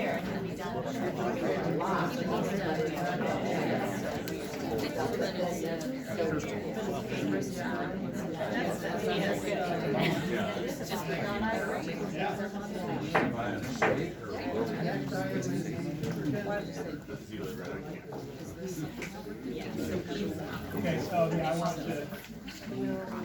wanted to get to Larry first before I made any comments prior to the rest of the agenda. I am truly sorry that we're at this point as a school district. I outlined in the original memo that Dan Keeper referenced earlier, to the reasons why, because that's always a question, and I'll again just kind of go over the confluence of things that have led that trend that you saw to continue to tick down in a way that is not sustainable over time. And it is about the fact that we do have flat to decreasing resident student enrollment, and that was not what was predicted in a lot of our 5-year projections over time. I'll talk about that in a second. Supplemental state aid amounts continue to not keep up with inflation rates and the overall needs of students for districts in the state. And we were just talking about this. So essentially, 2.5% SSA gets us a certain amount of new money, and that new money is not keeping pace with even the money that we would pay out for next year for the raises that staff members have coming through the master contract that we are in the first of the 3-year agreement on. A master contract that was very modest in increases for staff, so it wasn't like we were paying exorbitantly high amounts of money, but the SSA is not, that new money is not keeping up with salary and benefits for our staff members. There has still been, and we were sharing our frustration with this just a few minutes ago, we still have a lack of substantive commercial development in the community that would enhance our assessed valuation and our ability to raise more money to support programs. I'm in meetings monthly with city officials, Cornell officials, and I just keep pushing and pushing and pushing. I just hear the same answers over and over and over, and that things are coming, but then I look at a bypass area that's still nothing, and some other ideas or some other businesses that are supposedly coming here that haven't. And again, too, with the new housing, while it's a welcome addition, it's not as it's not on as quick a pace as we were expecting it to be when we were doing 5-year projections that we do every year. And that's especially true that there are fewer school-age families coming. Even something that we would have added to this list had we paid more attention to it in the last month. One expense that has gotten higher over the last couple of years, which is a good thing, is the number of our students that are taking the opportunities to take classes through community colleges. So, there is a certain, by state law, there's a certain amount that we pay to support our students doing that. And we're doing a wonderful job of taking that opportunity, and our kids are taking that opportunity so that college is more affordable for them in the long run. So that's a good expense, but it's still an expense that has gotten larger, and we know just the overall impact of inflation over the past 3 years especially has been hard. So running into this financial challenge was inevitable, and we did rely on some flawed assumptions with enrollment growth, and we were probably too slow to realize that. Some of that had to do with transition from one SBO to another and coming off COVID. For my first 5 years here, our enrollment trend, or everything showed that, and our solvency ratio trend basically showed that we would be here, we would take a little bit of a dip, and we'd come out of it. In reality, we're not coming out of that dip, and we could have maybe reacted to that a little quicker, and that's on me. We had conversations, we've really hyper-focused the last couple of years on the insurance issue, and really we're trying to figure out ways to fix the insurance, and we talked to all these insurance brokers, and we tried to come up with ideas, and admittedly lost the forest for the trees, focusing on the insurance and not looking at the larger financial picture of our solvency ratio trends and our unspent balance. I will admittedly say that I've been very zealous in trying in my 7 years here to keep our programming and staffing levels at a level that I think our community expects. And I may have made some mistakes there in being too aggressive with that. Example being that in 2020, we did make some savings reductions when we did not fill a couple of open positions. In the next couple of years, we determined that we thought those positions were important for kids. The return of the second gifted position, the addition of a second counselor at the high school, all things that I believe in very much. But we've been very aggressive in keeping our programs and staffing at high levels, but that comes with a cost, obviously. I apologize that this conversation could have and should have started earlier. We did do a meeting with the board back in the fall around the insurance issue, and we started really for the first time locking on to the idea that the cash benefit issue was an even more difficult one than we thought. But then we ran into the board election, followed by the selection of the new superintendent, and honestly, we could have started these conversations earlier, and not doing so is on me. I will say, I forgot, we do have a guest in the house tonight. The next superintendent, Matt Lehman, is here in the back. He was here to hear Larry's presentation especially, and wanted to hear this conversation tonight. He and I have been in communication with one another, have met on several occasions, so he's well aware of what's going on and is ready to jump in, and regrettably has done this work before in helping a district kind of get back on the right financial track, and CCA did a great job with that, so you'll be in good hands there. One thing you're not supposed to do when you get to this point where difficult decisions have to be made financially for a school district or an entity is not to personalize it. You just have to, as a leader, look at the numbers and lead and help a group like the board make hard decisions. And I've failed miserably in that because I can't help but personalize it. You are my people. This is our kids. This is our community. We're going to work hard to try to mitigate the pain if with certain things impact benefits and staffing. As always, I'm open to questions, concerns. Big thank you to the board for being very thoughtful and caring. They've been working really hard on this the last couple of months. The management committee especially has been doing great work. I wish I would have been quicker to adjust to some of these assumptions, and it wouldn't have changed the end result that we were going to have to fix this financial trend. It doesn't all have to be fixed at once, so we're going to look at ways to see how we ease out and do everything we can to protect our programming so that we stay at the high level that our community expects. I probably made a tragic mistake today, and Ben brought it up, and I apologize. I was asked by some staff members to make the survey results public, and in the name of transparency, I did that. That survey was anonymous, and we truly do not know who has said what in that survey. But there were some, that was an opportunity for people anonymously to kind of vent, and it got personal in some cases, and it hurt people, and I truly apologize for that. If I had to do it over again, I probably would, say that to the people that requested it, that it probably wouldn't be a great thing to share, but it was shared, but it's data that the board has taken very seriously. I've given them updates to that data on several occasions. So as they work through their communications and work on this, they've had your input available to them, including, I know some of you have reached out to them via email and in person and everything. So we're going to do our best to move things forward positively together. And again, I apologize for any mistakes made in the past and anything that I've done to let you down or hurt you, but we're going to try to do some tough work here starting tonight and see how we can move forward. So the first thing on the agenda is the local government risk pool, so we'll explain that, and that actually has an impact on the larger financial picture that we'll talk about. So, Michael? So the two agreements that you guys will be voting on tonight are just to be able to switch our natural gas costs to the management fund. So to do that, we have to join the Iowa large or local government risk pool.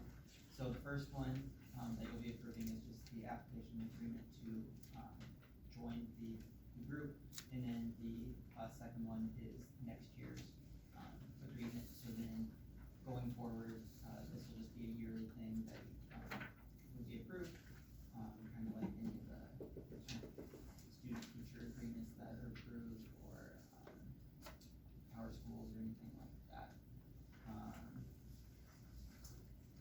in the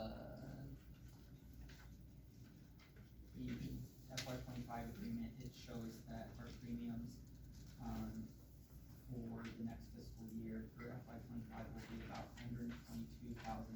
So that to get that number, you're already locked into rates because, the provider that we use for natural gas services, we use Wood River currently, and we're able to use, them still for this agreement. So we're locked into the prices that we had previously. They take, about a year's worth of, usage and then apply a, usage fee, premium, whatever you wanna call it, on top of that. So that's how we got to that, to be $122,000. So this, in total, is not gonna be, you're paying slightly more with it in the management fund because of you're joining the group, but it'll save around $100,000 in general fund. And over time, I understand if you're in a larger risk pool, your savings will get better over time. So when we made some adjustments to the natural gas contracts about 3 or 4 years ago, we had kind of a low, medium, or high option, and we chose the medium option, and this is moving us to that high option of there are potential savings ahead, for us in the natural gas stream being a part of this larger consortium. So it should, over time, be a financial win, and for those of you in the audience, when we talk about general fund, it allows us to shift $100,000 of general fund money, to the management fund out of the general fund. So that's helpful in the larger scheme of things when we look at savings. And why is it, why does that allow us to move? Because it's a 28-year agreement, or what? Correct. Because it's a risk pool. So there's another type of risk pool that you can do, I think has something to do with equipment, replacement, which we don't do in general. But it is tied to the 28E agreement, whereas it's more insurance related, or classified as insurance now as opposed to, utility costs. Michael, is there any, so I hear the benefit, is there any potential risk or downside to joining this? No, there was back when this started, there was some concerns with the legality of it, but the state auditor did issue an opinion on it saying that, this is legal, and all school districts that are going to continue to function as they see fit in the 28E agreement and all that. I don't see that changing anytime soon, and as we speak, more and more districts are joining, this consortium across the state. We're constantly asked, why aren't you enrolled for this pool? You would say money. Is this sort of like, we pay this much, we know that's how much the gas is gonna cost that year, then the following year, if it costs more, then the rates go up, sort of like, the budget billing you do with the Alliant or whatever, they say, we're gonna charge you this much, but it Yeah. actually costs this, so that's how much you're gonna pay extra for the following year, Yeah. spread it out. I don't know how often the pricing changes, but since they do fixed pricing for like a couple year span or 3 year span or, whatever that looks like, so it'll be slightly consistent, and then stick with the change as the pricing changes. So what do you need? You need a So motion to accept the agreement? Yes, so we just need two different ones. One quick question, if something doesn't, let's stay out, how do you get out of this one? Come this time, next year, cause we're actually right in line with their normal timing of re-upping agreements, we just need to let them know that we no longer want to participate. You get out of that. Yep. So March to May is when they renew everything, and then, so basically we just keep on that, we would not. Is there a payment we would have to make if we got out? Let's say our $122,000, and but our actual utility bill was $150, will we have to get out, will we have to pay the extra amount? I don't know the answer to that off the top of my head, but I can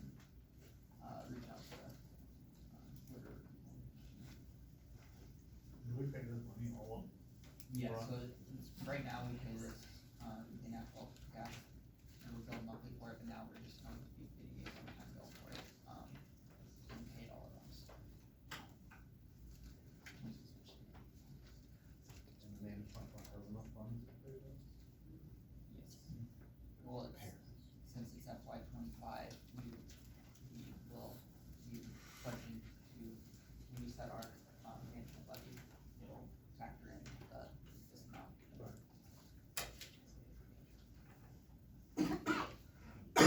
In kind of the same vein, real quick, we are also looking at options related to solar power, use in the district, and even we've talked into the city about how they've managed to, use the solar power at the LGC and at the police station. We think there's gonna be some opportunities for savings there. They've been out to assess our campus, and we're waiting for follow-up reports from them. So in the next several months, you'll probably hear that conversation come forward, where we can get into an agreement where we pay nothing up front and get savings over time. So, but that's for another day. That shows you that we are looking for avenues with our utilities to try to mitigate some of the utilities expenses, because those were some of the expenses that really jumped in the last 3 years, as everyone knows. Did you say EPC, so we're going central? Yeah. I would just vote on them separately, because there are two different things, one for joining the group, and then one's just the agreement. I move we approve the application and agreement. Moved and seconded, all in favor, say aye.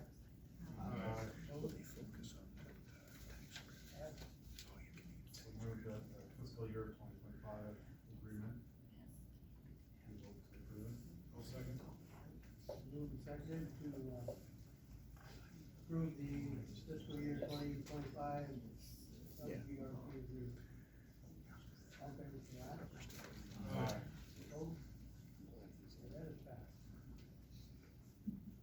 Takes up item 3, discussion of and possible revision to section 5 of the employee handbook.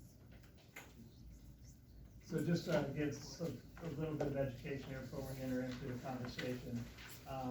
When the collective bargaining rules were changed, about 7 years ago or so, What the exact date? February 27th. So,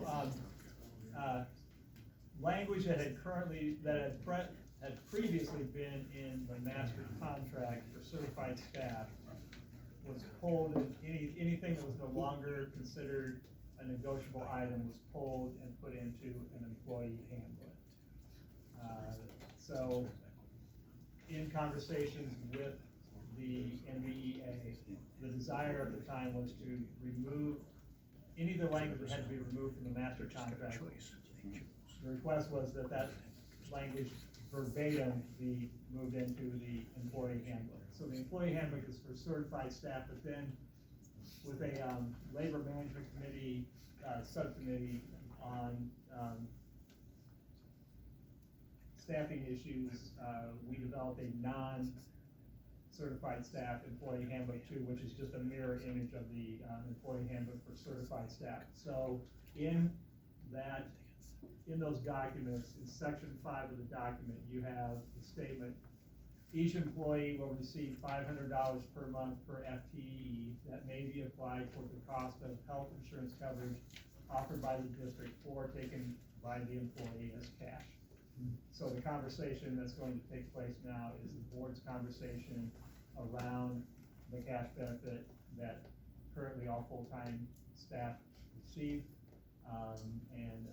So that will be the focus of their discussion at this time, and then they'll have an opportunity to talk about additional financial matters and how we move forward from today as we look at the larger financial picture. So members of the management committee are Jason Clark, Christy Meyer, and Lance Shope.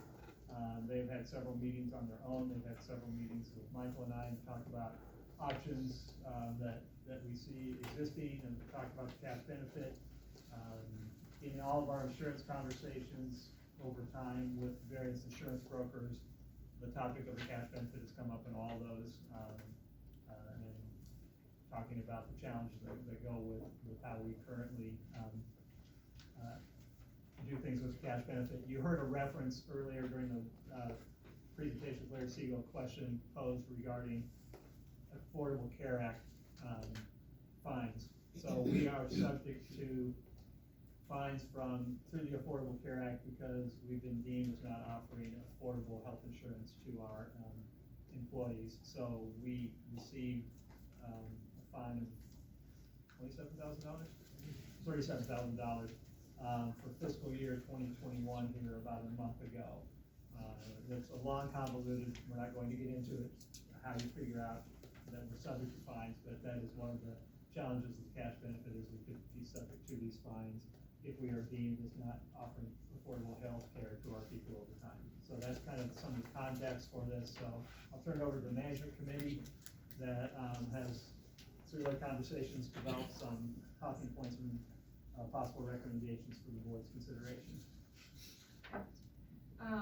In lieu of a committee chair, and probably because I take, as a good academic, take lots of copious notes, I've been asked to present the management committee recommendations to the board.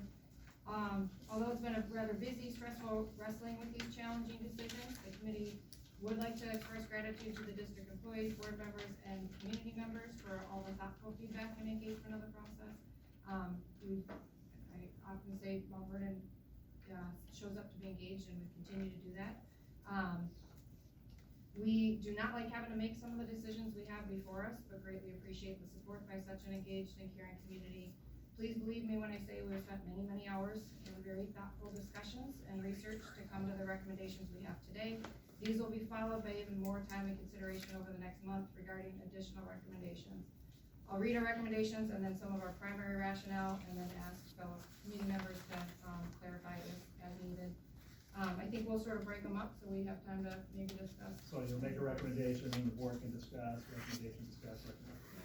So the first one has a little bit more to do with the decision-making process, and so our first recommendation is to break the process into two stages.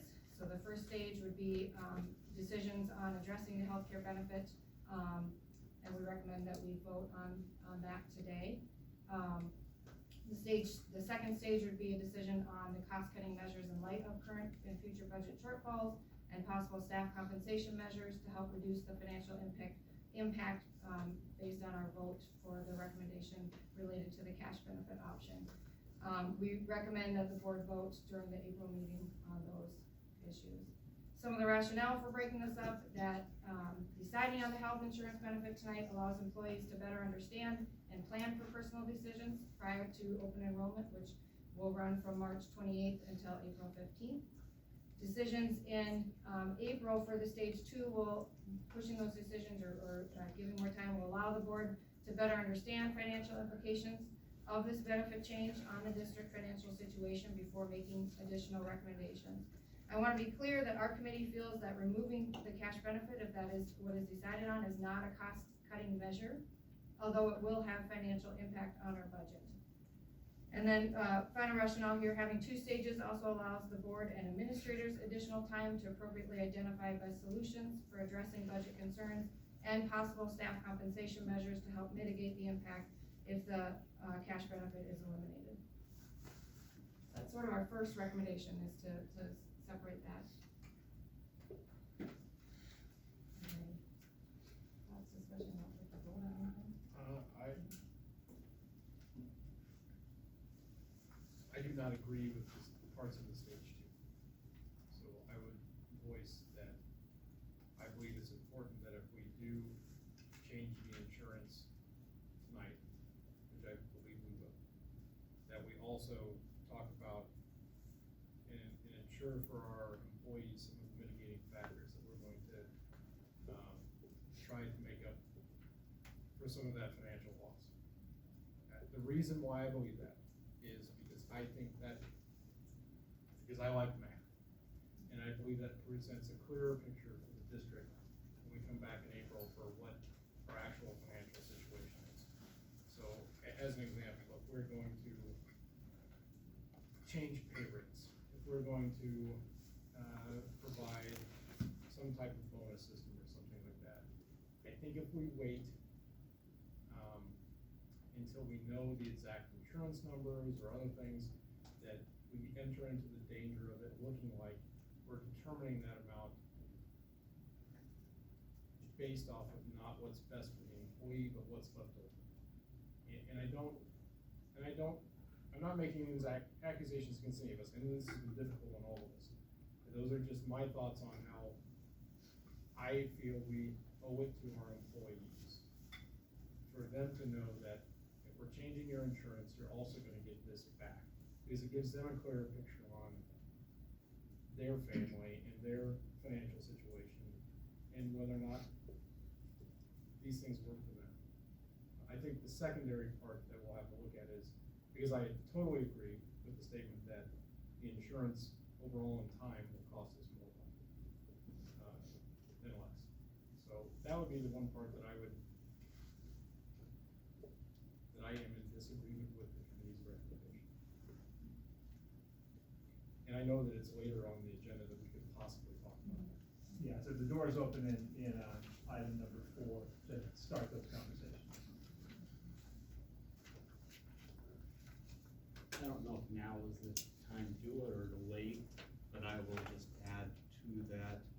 And what I say is in no way trying to sway anybody's opinion. It's from rationale. Mine does. You're a better man. That the committee was not in complete agreement on this, had a lot of discussions. I lost my cool at one time to Chase, and I apologize. This is hard stuff. My rationale is making promises now to give things at a time before we make other cuts, to me may mean that we're because obviously if we make a promise now, we can't go back and say oops later and say never, we didn't mean that. That would not be appropriate by any means. But that I would not feel comfortable getting into a point later on, say if we made this promise and now we have to cut another position or 2 or 3 or 4.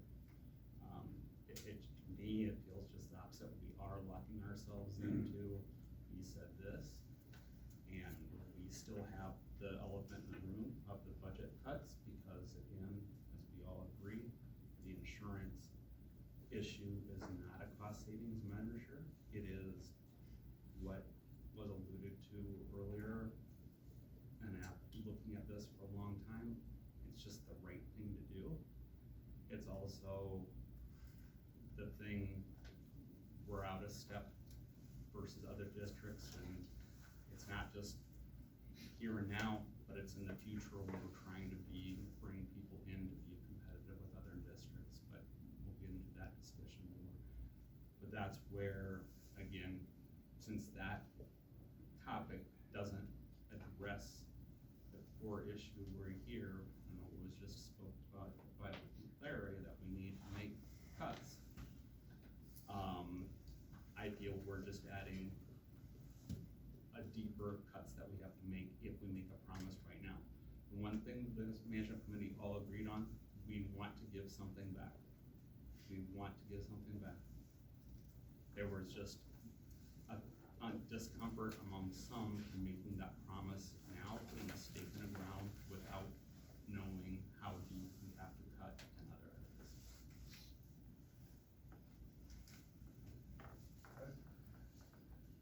I'm on the management committee, and I think Lance said properly, so I'm a person that probably opposed the majority on this one, the most, but I'm kinda in the middle right now. I would like to possibly talk about it tonight and come up with what we think it should be and try to get there, rather than promise and not be able to deliver. I really would like that number set of where we want to be, so that we can try to shoot for it, so that we aren't just coming back and giving the minimum that is left over. We're actually trying to get there, for a number, because it's hard sitting in these meetings, as Lance and Christie have said multiple times. We've got multiple meetings coming up, and the management team is going to meet, I think, almost every week until we meet again, so we've already got a meeting set up for next week. But to have an idea of where we have to get to is important to me. But also knowing some more information is also helpful, but I would like to know where we all stand, where we can get to, what we wanna get back. Can we get there? I hope so, I really do. And I guess just one other thing, I mean, I think we, the management, would like to hear philosophically, maybe even before we talk numbers. I mean, if people are opposed to doing what we're talking about, again, first step we have to talk about is come to an agreement on the health insurance. But if we agree on that and make a cut, do we then feel some type of way to minimize the impact on employees is necessary? If people don't agree with that, then we don't need to talk on specifics. If we agree with that, then become the specifics will become important, whether they're now or later. And I think, you know, just to globally say this is the right thing to do is hard for me to balance that right now. Because, you know, I sat on the other side negotiating for this for years. And because majority-wise, it was the right thing to do. Whether you're paying for supplemental or paying to be on your spouse's family plan, a lot of people were using this for insurance. It just didn't happen to be here at our school district. My issue is that if we are getting, whether the legislation change or we have our definition that we are no longer affordable, and that's why we're being fined. You know, when you look at throwing away a teacher's salary in fines, at least on a yearly basis, adding teachers to this staff has been hard work, and it's not a decision that's made lightly.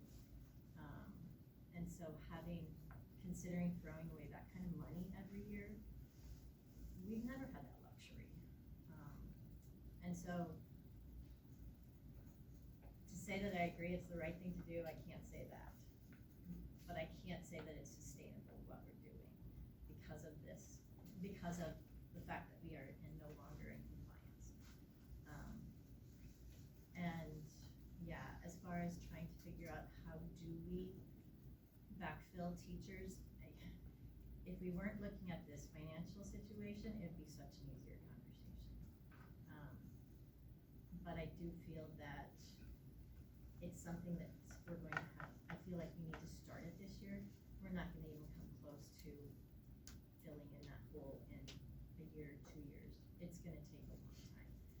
And especially when you made the comment about your wife still trying to hit that gap that happened, you know, and that was at least 4 or 5 years ago, so 6 years ago. So yeah, it's a hole that's gonna be tough to have. So, my original comment was about the second part of it. Right.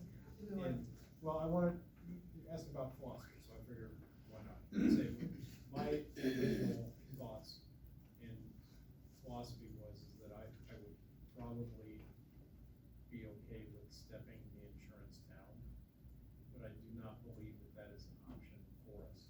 The reason why I'm so adamant about us coming up with a number financially for what we're going to make up for, where I absolutely agree with Lance when it comes to that may very well change where the amount we have to cut elsewhere. Is that I think we have to do something, and I may be able to compromise it where we come up with a range of what we wanna do, but we have to make sure we're taking care of, for lack of a nice way of saying it, who's left standing.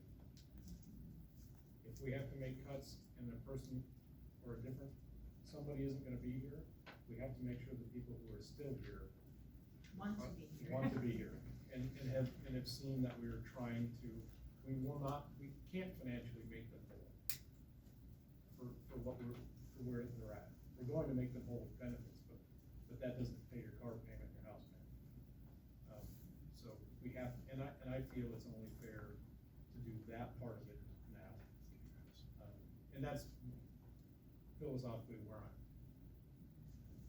Would it be prudent to wait and vote on that after?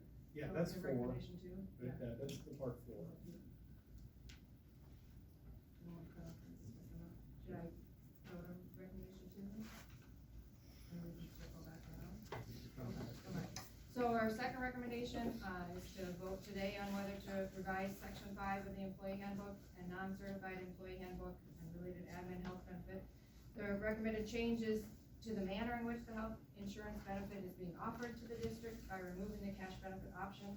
We will need to vote on specific language, but new policy would state that for each non-administrator employee, the district will contribute 100% of the lowest premium single health insurance rate per FTE to be applied towards the cost of health insurance with no option for a cash payout.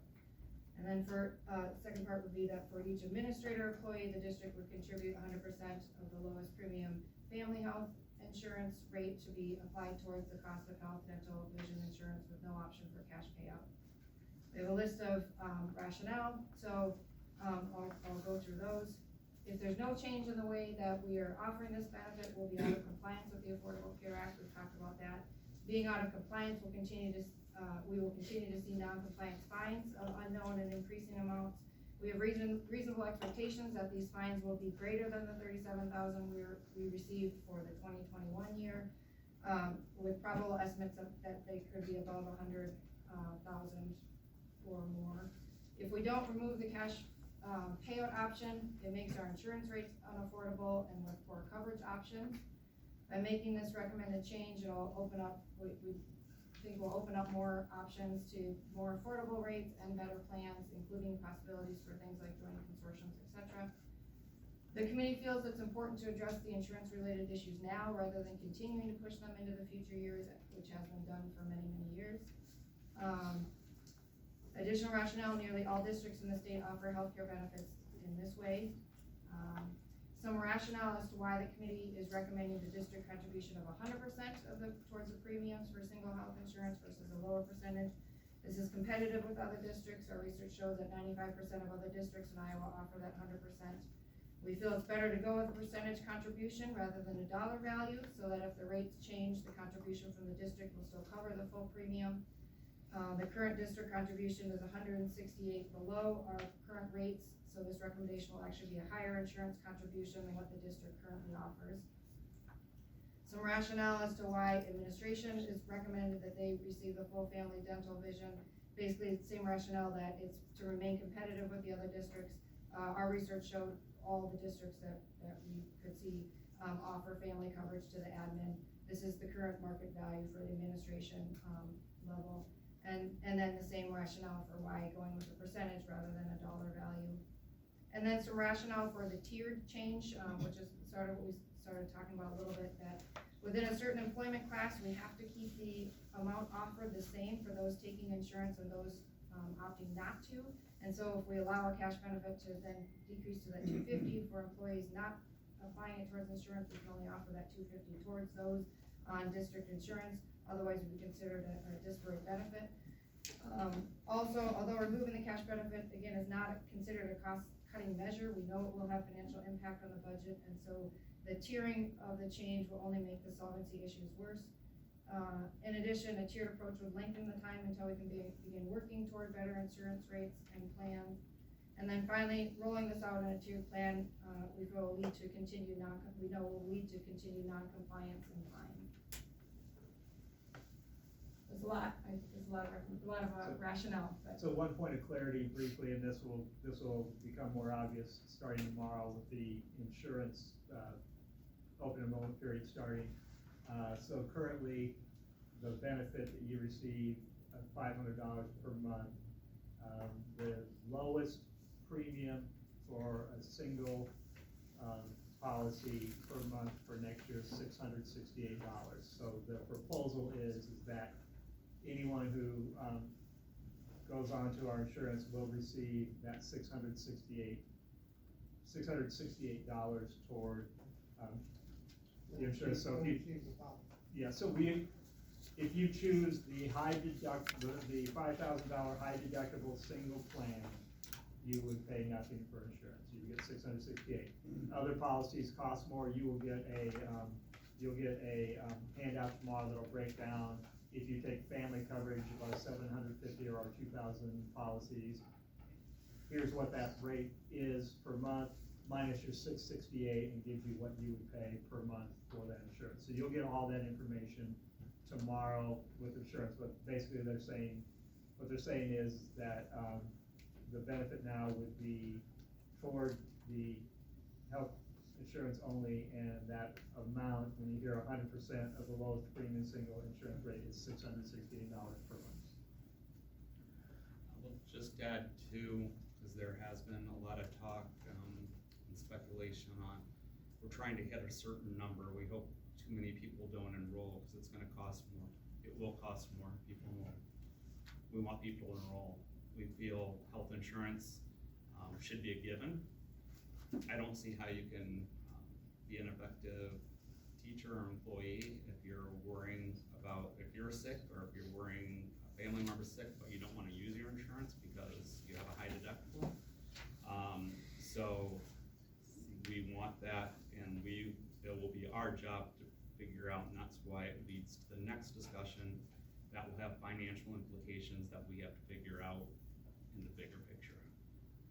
But we think this is ethically, morally the right thing to do. I don't speak for everyone, I'll speak for myself. And it also is, as Christy said, in line with what our competitors, i.e. other districts, are doing. Lance, you kind of mentioned on it there, but the management committee or Dr. B, I've heard different numbers as far as trying to understand whatever that number is, the amount of people get on, but more importantly, hopefully we're gonna be more competitive on the open market. Yes. Now, you look at that, the highest, the $5,000 deductible plan. Help me understand, if anybody knows, what can we hope to get that? What are the options, to get that lower, to get that more competitive when we're on the open market? Did we get any Yeah, I think information Mike back? or Dr. B can So, give I'll some start, rates. and I Mike know can it's jump. someone does, but I do know that if we get up to like 35 right now we're on, if we get up to say 50 people on it, which I would think we would, then we get to another tier, we could consider it as a larger group, which gives us more access to better rates. It also allows us to partner with other districts for these consortiums, which again, people understand insurance, that the risk, spreading out the risk among more people allows them to provide lower rates. So there are three categories of employee groups that insurance people: large group, mid-market, small group. Don't ask me why, but by the numbers, with 35 of 180 full-time employees on our insurance, we are small group in number, but we are considered for our premiums at the mid-market level. The first tipping point, from what the experts tell us, is 50 people on our insurance. Once you're 50 plus, then you start working your way up toward potential of getting better rates, and the possibility of what Christy also highlighted, and that is, can you get into consortium groups like the school districts in the Cedar Rapids area, or with other school districts or other public entities. Your ability to get into those consortiums increases. It's not a guarantee, but it gives more flexibility of options moving forward. So 50 is kind of that first tipping point, and then obviously if it's 75, 100, we would assume that we would get better rates. So when Solon made the decision 6 years ago to do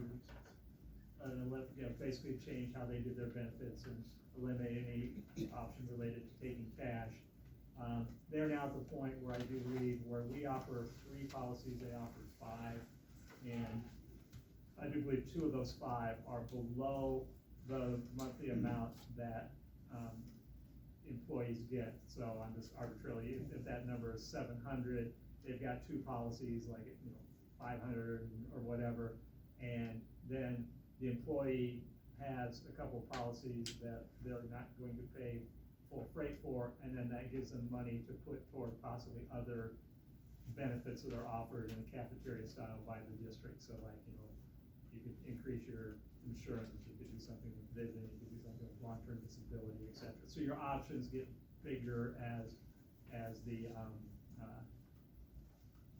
number of people increases on your insurance.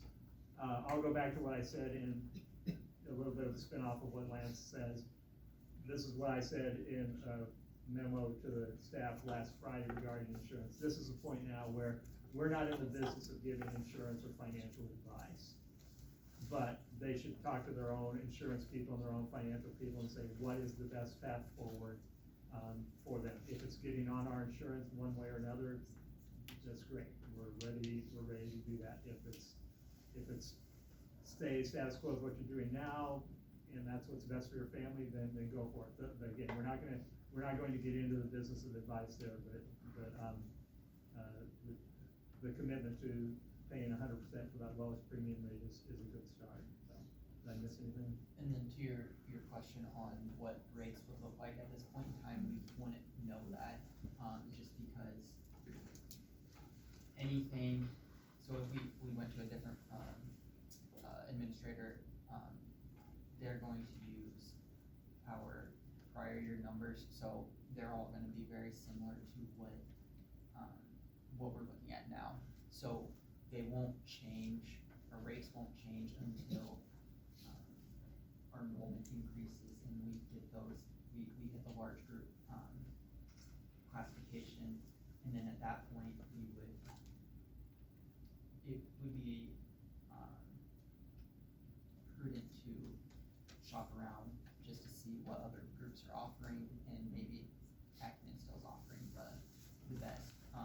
And with that, I did receive 2 calls today from various brokers just trying to see what's going on. So there's no shortage of options out there. It's just going to be looking at when we're at a level where we can offer better packages, who can give us what we want, and because we'll be able to customize a lot. To be clear, we are locked in for 24, 25.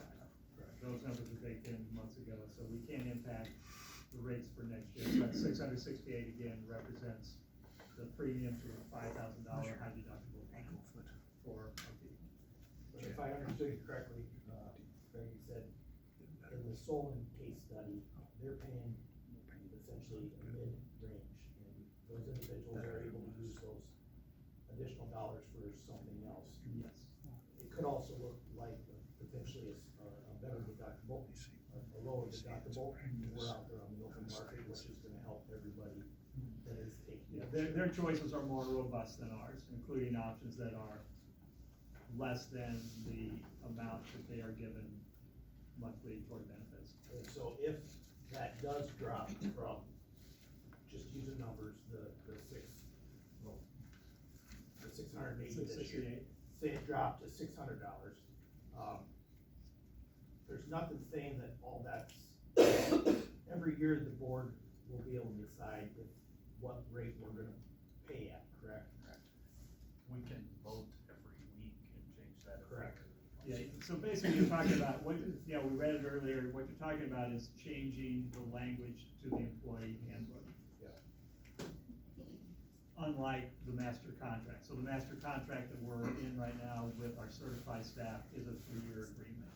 We would only be able to change that through mutual agreement with the MVEA to reopen negotiations and to determine changes in language. The employee handbook, you as the board can change it any time. Correct.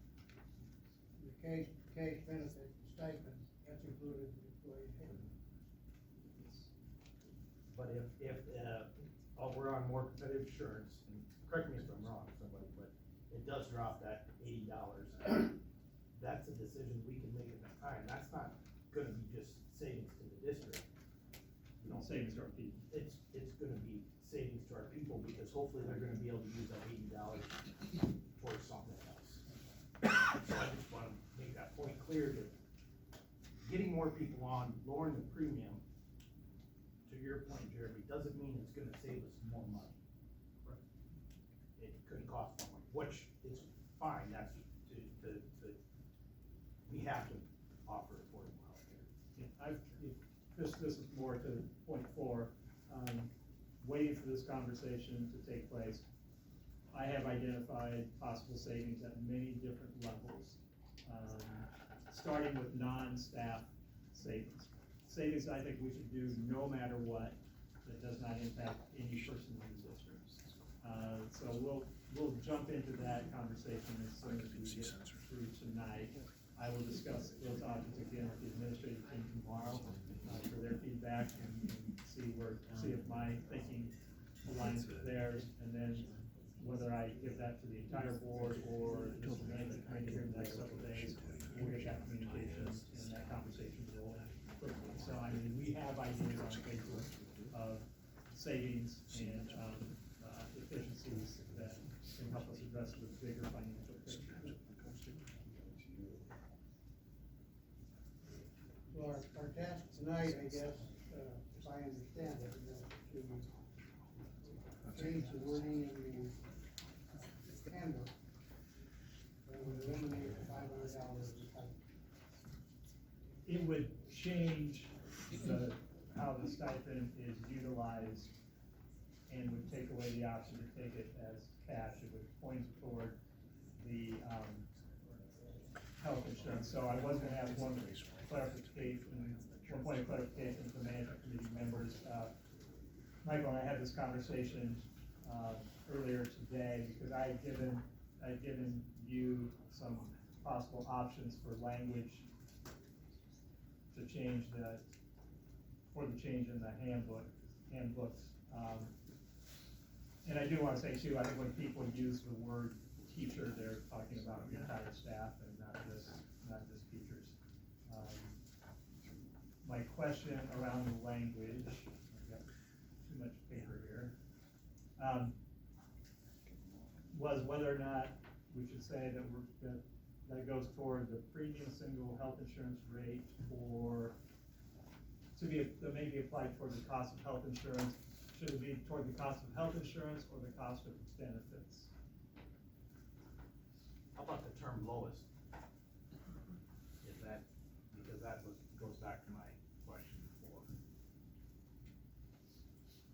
What you're gonna ask is what if someone chooses to not take the insurance, but then does not take health insurance, but wants vision, which is very cheap.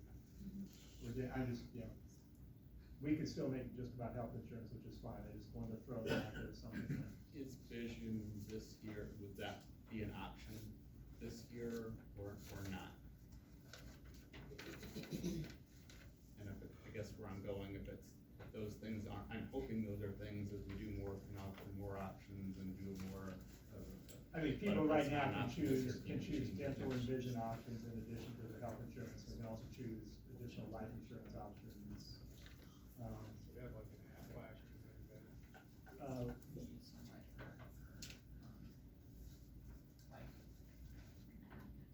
Will those be offered this year as options? They're only offered. Yeah, it's just, I guess what he's asking is the district contribution, are you saying that it's just going towards health insurance, or is it a variety of things? I prefer it goes toward a variety of things, because then if somebody doesn't need the health insurance, there's still other things they can purchase with that benefit. It won't be much. No, those are, like what we. Dental and vision will be, what, $100 a month or something, maybe? Not really, yeah. Or family members. Right, but they can buy family. Right. With that, because they have the equivalent up to $668. They wouldn't exhaust the full 660. Right, but they can still maybe get some benefit that they can save elsewhere.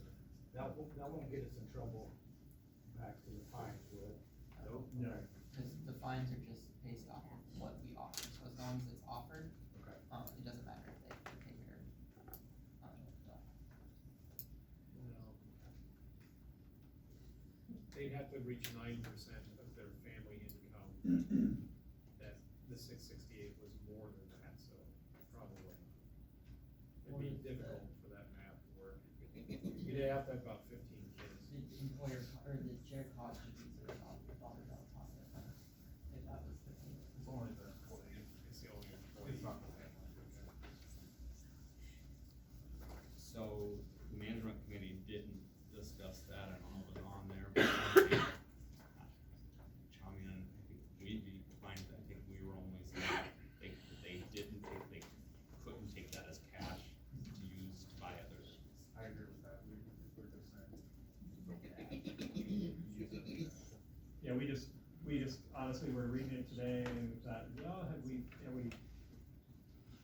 tie the hands of those employees who might still stay on their current insurance, but might need or want something that their current insurance, now that, there's a good chance their current insurance offers better items for dental and vision as well, but it would have the option to choose from the half a dozen or so things that we offer, so.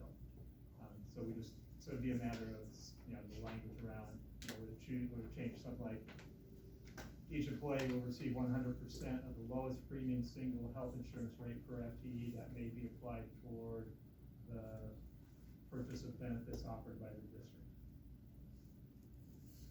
And just, I know you will get into it more, but something that we asked about, we got clarification, that to me was a plus, knowing that we have several couples that work here, that each would get that single benefit, and if they want to combine it to a family, use that toward a family and pay the difference, which is, becomes much less, that is something they can do as well.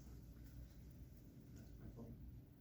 Yeah, we did some more research on that, and it's, basically just whatever the employer decides. So if the employer decides to do that, again, it's, the employer says not do that. Too, but they're not just limited to as a couple. There's no employer. There's no legal, legal, legal.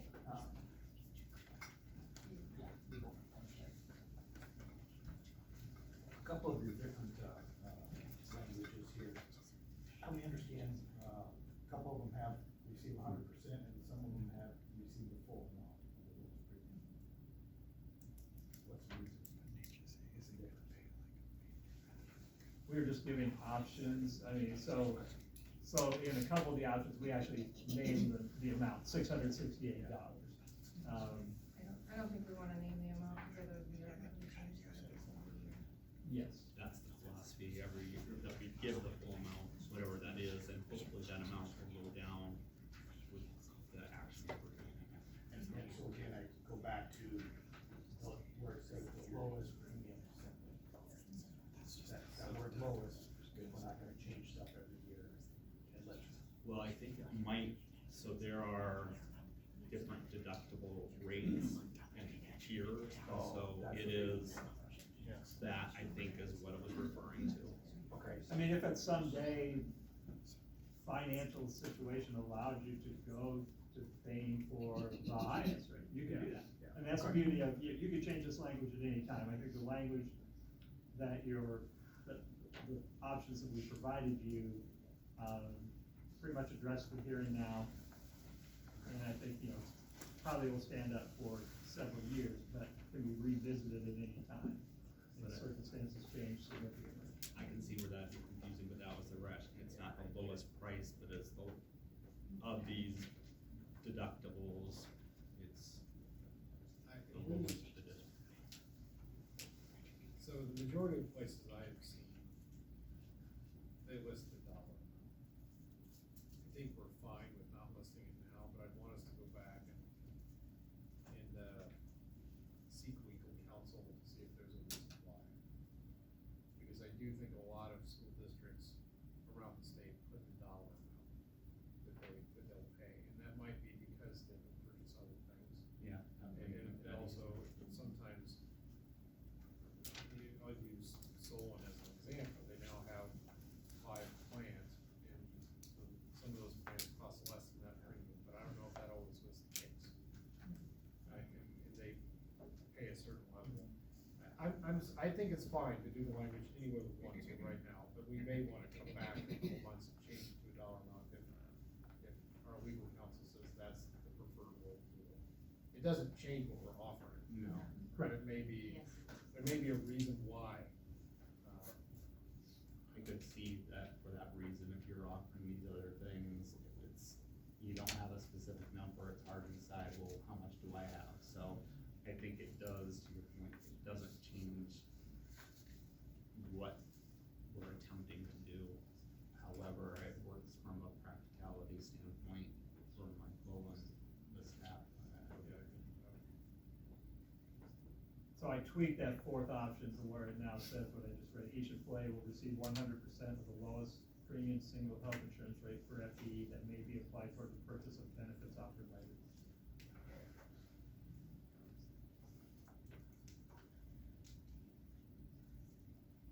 Do we currently base it off of FTE, or do we have a ceiling if you work 80% you get insurance? Or when do you get the $500 currently? Is it based off FTE? So if you're 0.8, you get 400.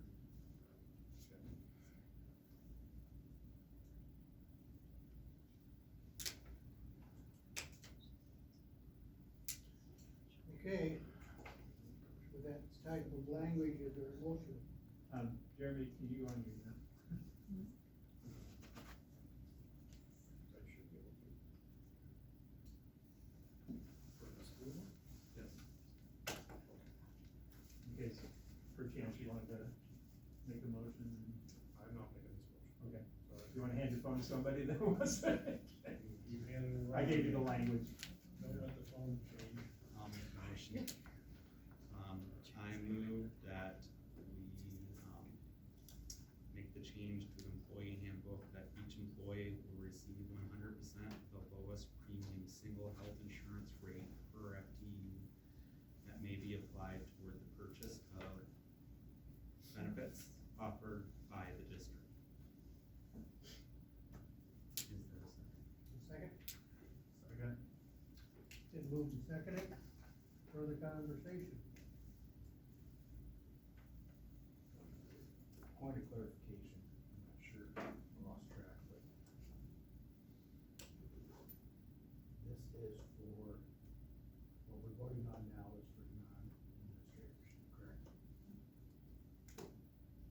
I'm sorry, what, Non-administrators. Our administrative staff will be handled separately. This will address the handbooks that apply toward the certified staff and the non-certified staff. Okay, the motion, we already had the motion, we got the second. All those in favor say aye. Aye. Opposed? That motion is passed. And those changes will be made. Our other question was, second part of all that had to do with compensation? Yeah. First, our administration. Before that, are you gonna address with the staff how long the 500 lasts in your meetings starting this week? Or, your insurance meetings, I guess? What do you mean? Like, so it doesn't just end right when does it away end? and stuff, so that they're aware of the total financial impact. Yeah, then because it then it doesn't. goes through the length of their contract. Yeah, it goes to September, right? August. Their August check will be the last. Yep. Yes, I will, thank you. And they will also get full details of what the plan we're proposing is, enrollment periods, all that, you'll take care of. Yes, so all the insurance stuff starts tomorrow with the first meeting with the Acumen representative. And that, as you stated, the enrollment period for insurance is March 28th through April 15th. And the Acumen person will come back on April 10th. I also will be available after school several days next week to answer any questions people have. They'll get all the insurance brochure, the rates, how the 668 applies to the different rates and how much they would be paying a month if they took one of the three policies. All that'll be available tomorrow. We'll change the handbook language and then get a copy of the handbook I'll email copies of the handbooks to all employees in the next several days. I'm sorry, I interrupted. Yeah, we want to vote on admin?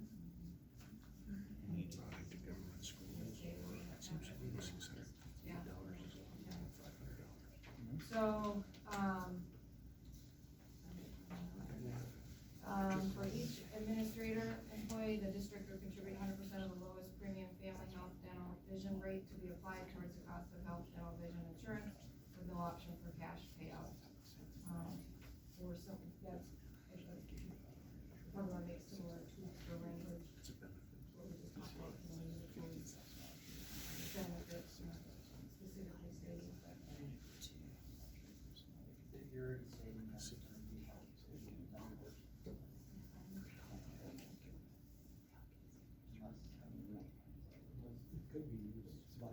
life insurance.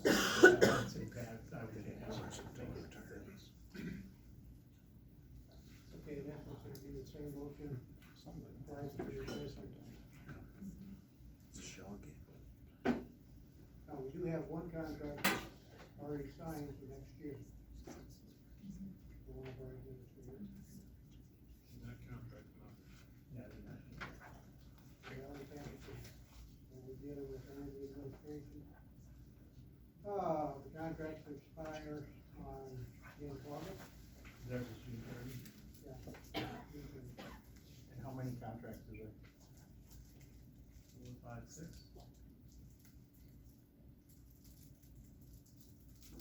And they'll have the same language that the certified staff have.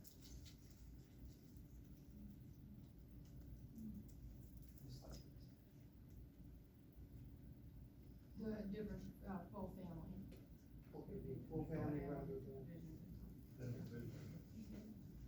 And once again, for other. But there'll be no cash benefit. No cash, no. The rationale for that is to be in line with what they're currently offered and their contract currently has, and what other districts are doing for their districts. And you, as the management committee, you guys looked at comparing versus other districts all across the state and what is being offered to administrators. Because when we talk Seems to about. be the status quo. Okay. And, because we had discussion, should it be the same as our certified staff, should it be all these things, and, just the rationale became, we don't operate in a vacuum. Our district, we have to be competitive with other districts, and, while we felt that we're getting away from this cash instead of insurance, philosophy should be the same for everyone. To some of the points made earlier, but that we cannot make them the same as everybody else and be competitive in this matter. You have a comment? Is there a motion for that action? I'll make the same motion as before for an administrative staff by moving the exact language. Second? Okay, it's moved and seconded. Any other discussion? Hearing none, all in favor say aye. Opposed? Okay, that'll be, taken care of also. Is there anything else that we need to do with?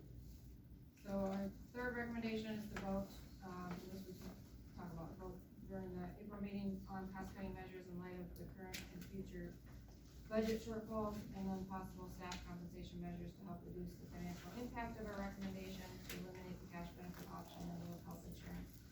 The management committee extensively understands how impactful removing the cash benefit in lieu of health insurance is to all district employees. Management committee strongly hopes to be able to provide measures to minimize the impact of the actions. We cannot make specific promises until getting a better understanding of what impact the insurance changes have on our budget. We do recommend discussion tonight to consider ways to mitigate the loss of cash benefit for all employees. We'd like other board members to weigh in on how they feel philosophically and practically. Some examples of questions: philosophically, do we agree with offering some type of compensation to all employees to help mitigate loss of cash benefit, knowing there will also be some cost reducing measures that have to be made?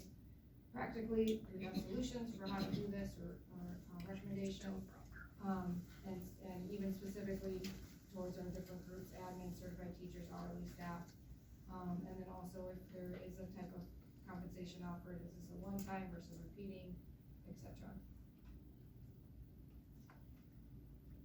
Okay, discussion. I've been writing stuff down, so I have something that I would suggest, that I would hope that we would vote on, but I realize that that may not be the opinion of the board. I don't know if we wanna discuss each group as a separate part. But the first part that I think we should consider is, for our support staff, because I do believe they will,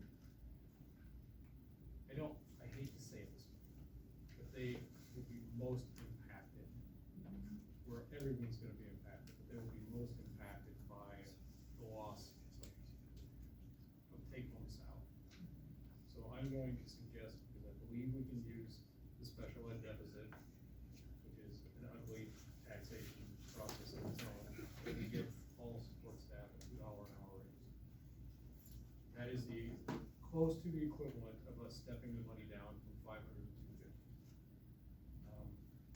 I am a big believer in paying support staff as much as we possibly can, because almost all their money stays in your community.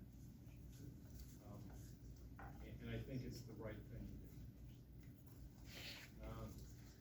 do. So let me ask a point of clarification there for a second. So we know, we've had conversations around, obviously, all of the paraprofessionals and associates that work with special education students would be in that category. We also have looked at 3 general ed associate positions that already do some work in support of special ed students, and we feel that they could be put in that same category, and that saves the general fund about $105,000. How about custodians, food service, those people that are, I mean, is it your belief that you can put that towards special ed deficit as well? Nope, I do not believe you can, but I think you gotta give it to them too. Okay, so that's, I didn't know whether you're saying $2 an hour for all support staff. staff. Got it. I've got 3 categories, but I don't know if you wanna talk to me the same all, or you guys wanna go through one. The next one is certified staff and then administrative staff. Let's deal with the first one first. Okay.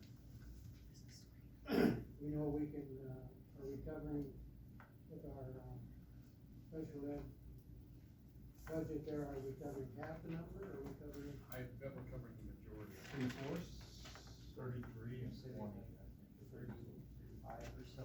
Yeah, it's up to 30. Associates, secretaries, and So about 2/3 maybe?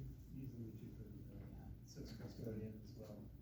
the Food service staff goes toward the Services, nutrition. funds, we don't have to talk about that. All support staff, we get $2 an hour increase in pay.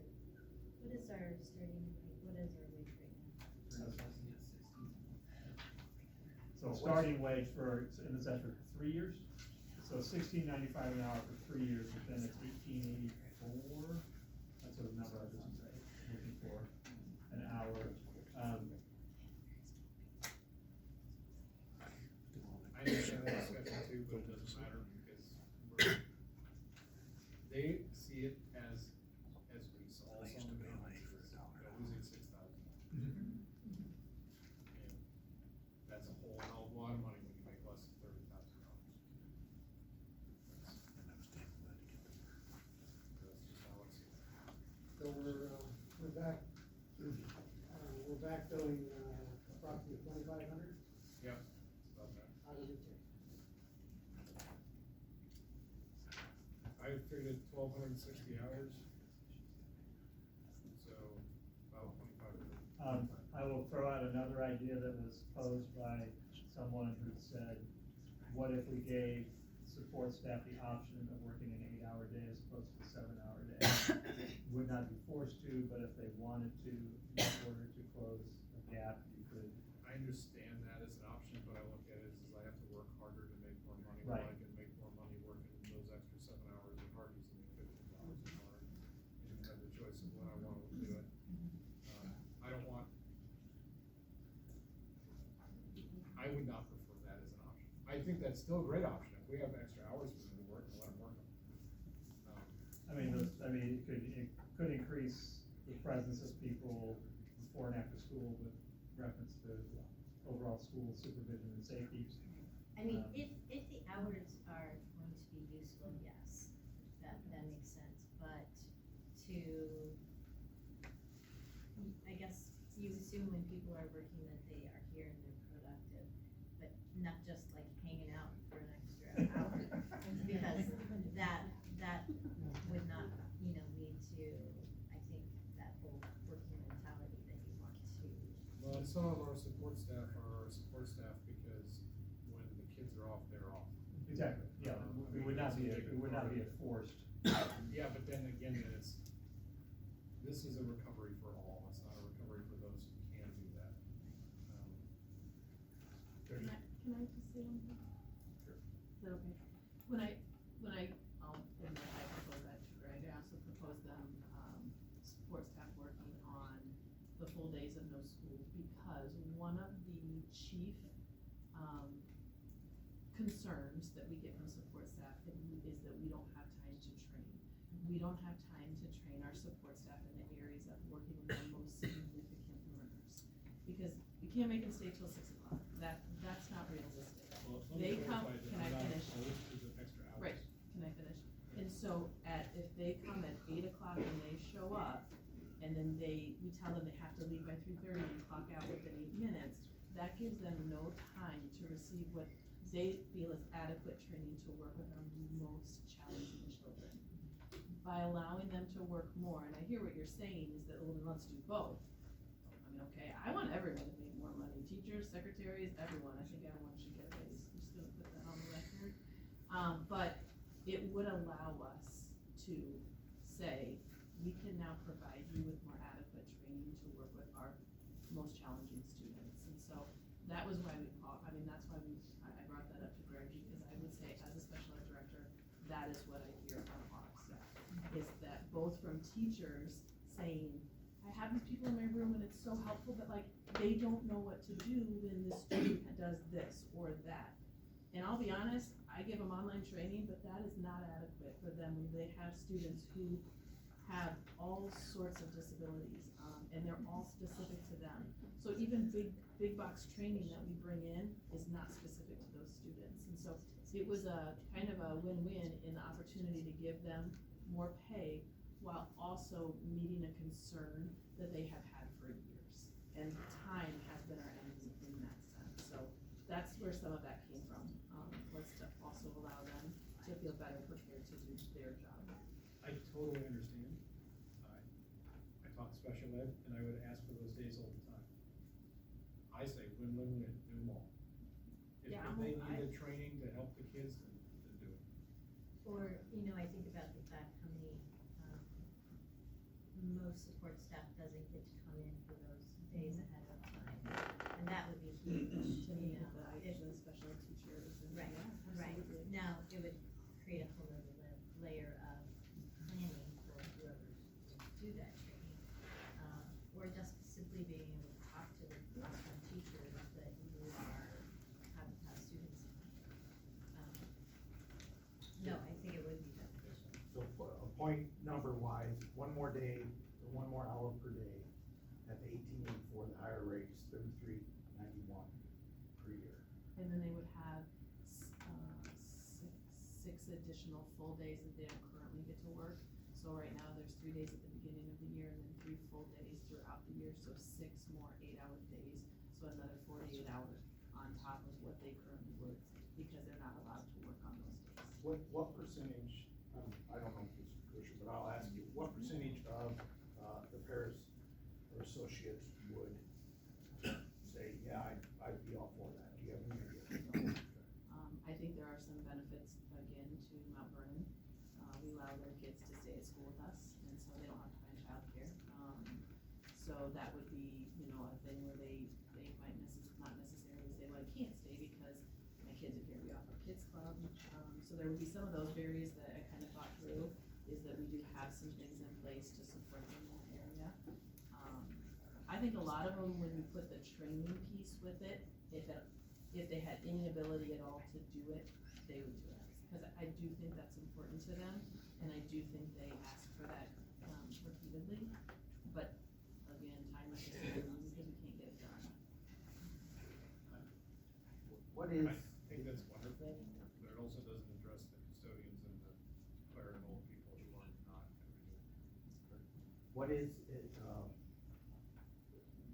Greg, maybe you can answer this, or Michael, what is there numbers as far as what the average para makes, similar school districts, similar abilities, because bottom line, we have to be competitive. We pay more than most.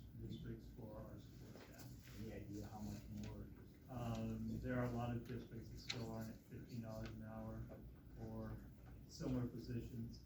Smaller school districts were lower than that. I know Cedar Rapids is, about 15 something on there, The school I work at has had openings in associate positions all year long. We have never had this stuff. The CCA, Iowa City and us, college, are kind of in a pretty similar range. But, overall, we do by and large pay more for our support staff. And other districts, the support staff, the health insurance, correct? Yeah. You're talking about two yearly things, but you want to, first of all, offer the $2 an hour increase in pay. And then in addition, you want to do the extra. Well, so I'm proposing $2 an hour increase to offset some of the financial loss. And I do agree that we do pay well. We pay higher than others, we don't pay as well. Yeah, well, we pay higher than others, but we're not paying, don't start talking about living wages. I think the secondary part of it is that our administration thinks that we have things that make our employees better employees. That I have no problem with adding hours. It's gonna help our kids perform better, it's gonna help them understand them better, have them go on professional development, have them work extra hours. I see it as two separate, because it also doesn't affect everybody. It affects The one. second issue is actually something that we really try to do. This would all be. Most of it. Especially justice. Hey, with this, adding hours be beneficial if you, let's say, had 60?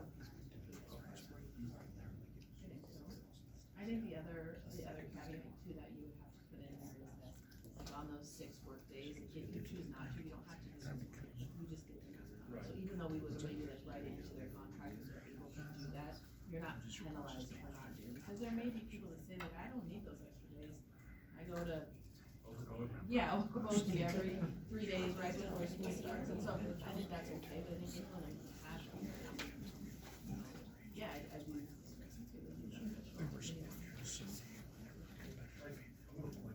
I agree with both of this here, however, I can't vote on this at all. It's a direct conflict of interest, as a direct impact with my wife and her parents.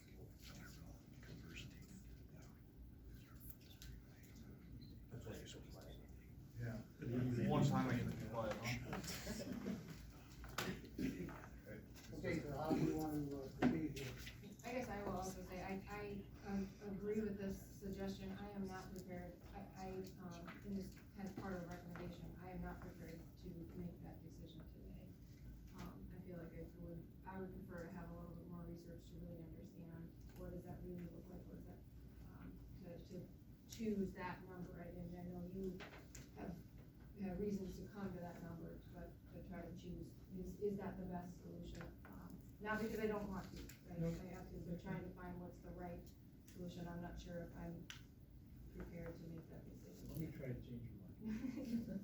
The reason why I think it's important to do it now is then when we come, whatever the next meeting is, that we're gonna talk about how that's supposed to work, is that it gives Michael time to figure out exactly what these do impact. So, I mean, it is exactly what Lance was afraid of. We're making a promise that may make it so we have to make more cuts, but we are also making a promise to our employees that this is what it's gonna be. So that when we have to make those things, we can fully look at the picture. If we decide on $2 an hour raise, Michael can figure out exactly how much that's going to deficit, how much it is, and have those numbers prepared for you as a management committee, so that we know exactly what this impact is.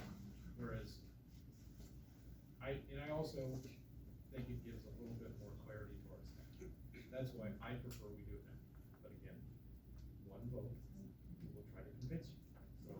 And I agree with the clarity of staff, and that's definitely the risk is, and one of our comments was about trust, which I completely agree that makes it harder to say, give us another, couple weeks to look at the numbers, and I get that is the risk in that. I feel like Michael could get us those numbers also with a $2 raise, if he gives a number with $2.50, like if that's, you know, I'm just not sure sort of where, that's the part that I think is gonna make it more challenging for me to try to go on that. Did you have other things on your list? I do. Well, and I guess that would be part of it too, is that, and then would we also be asking to vote on certified staff and admin and making all those decisions? I sure would. That would be my preference, but I mean, I can still just voice it, we can all hear about it, we can talk about it, and then you guys can go back. I don't know, come back with something better. I tried to go with around the same percentage of recovery. My suggestions. So, the certified staff, and I also looked at trying to, my original thoughts were to try to do a step down, but I do believe that for our own insurance health, it's better for us to not do that. Because we can get better insurance quicker if we go out and do other things. For certified staff, I'm suggesting a $1,250 bonus in the spring and the fall. So a total of $2,500 for next year. Because that would be pretty close to the equivalent, it's not 3,000, but it's pretty close to the equivalent of the 250 if they were still remaining, still getting. I'm open to other ideas other than a bonus.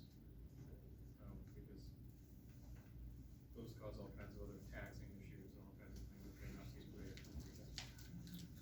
For our administrative staff, I'm suggesting a $3,000 bonus in the spring and fall. And that's because of the equivalent of cash distribution. I have a different perspective on this too, because my family went through this process. So I know how fun it is to have to be in those financial corners. It's not, this is just a way for us to extend the, you know, a hand of understanding. Well, and then And those would all have to be general ed funds. I don't think there's any other way. I guess the other thing is that, you know, the remarks obviously in the Google survey were, you know, people questioning their ability to stick. And, I think the sooner we are clear on our intentions, the less likely our employees will start looking.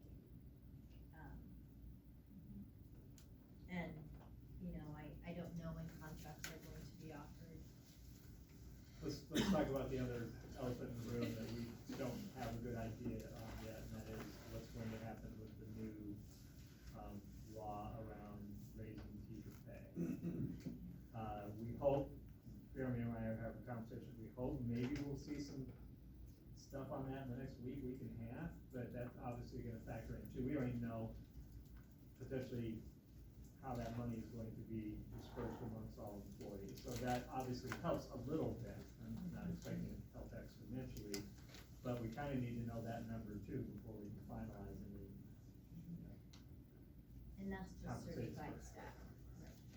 No, it's everybody, but I don't even, I'm gonna disagree with that. Because that's really flow through money. The state is giving us money to pay our people better, it's coming directly from the state. So it doesn't really affect us. It may affect people financially, but that's what the whole point is. Is that, and there will be some for also certain support staff, but they did $14 million for the entire state. And there's a lot of paras, and when it's. And don't you say that given the fact that we already pay more than most districts, that we'll see a minimal impact from that? I mean, wouldn't I that be think logical? everybody's gonna see real minimal impact of that. Support staff. I don't see anybody getting, you know, more than 10, 15, 20 cents. But let me figure out how many people are in that category. That is my,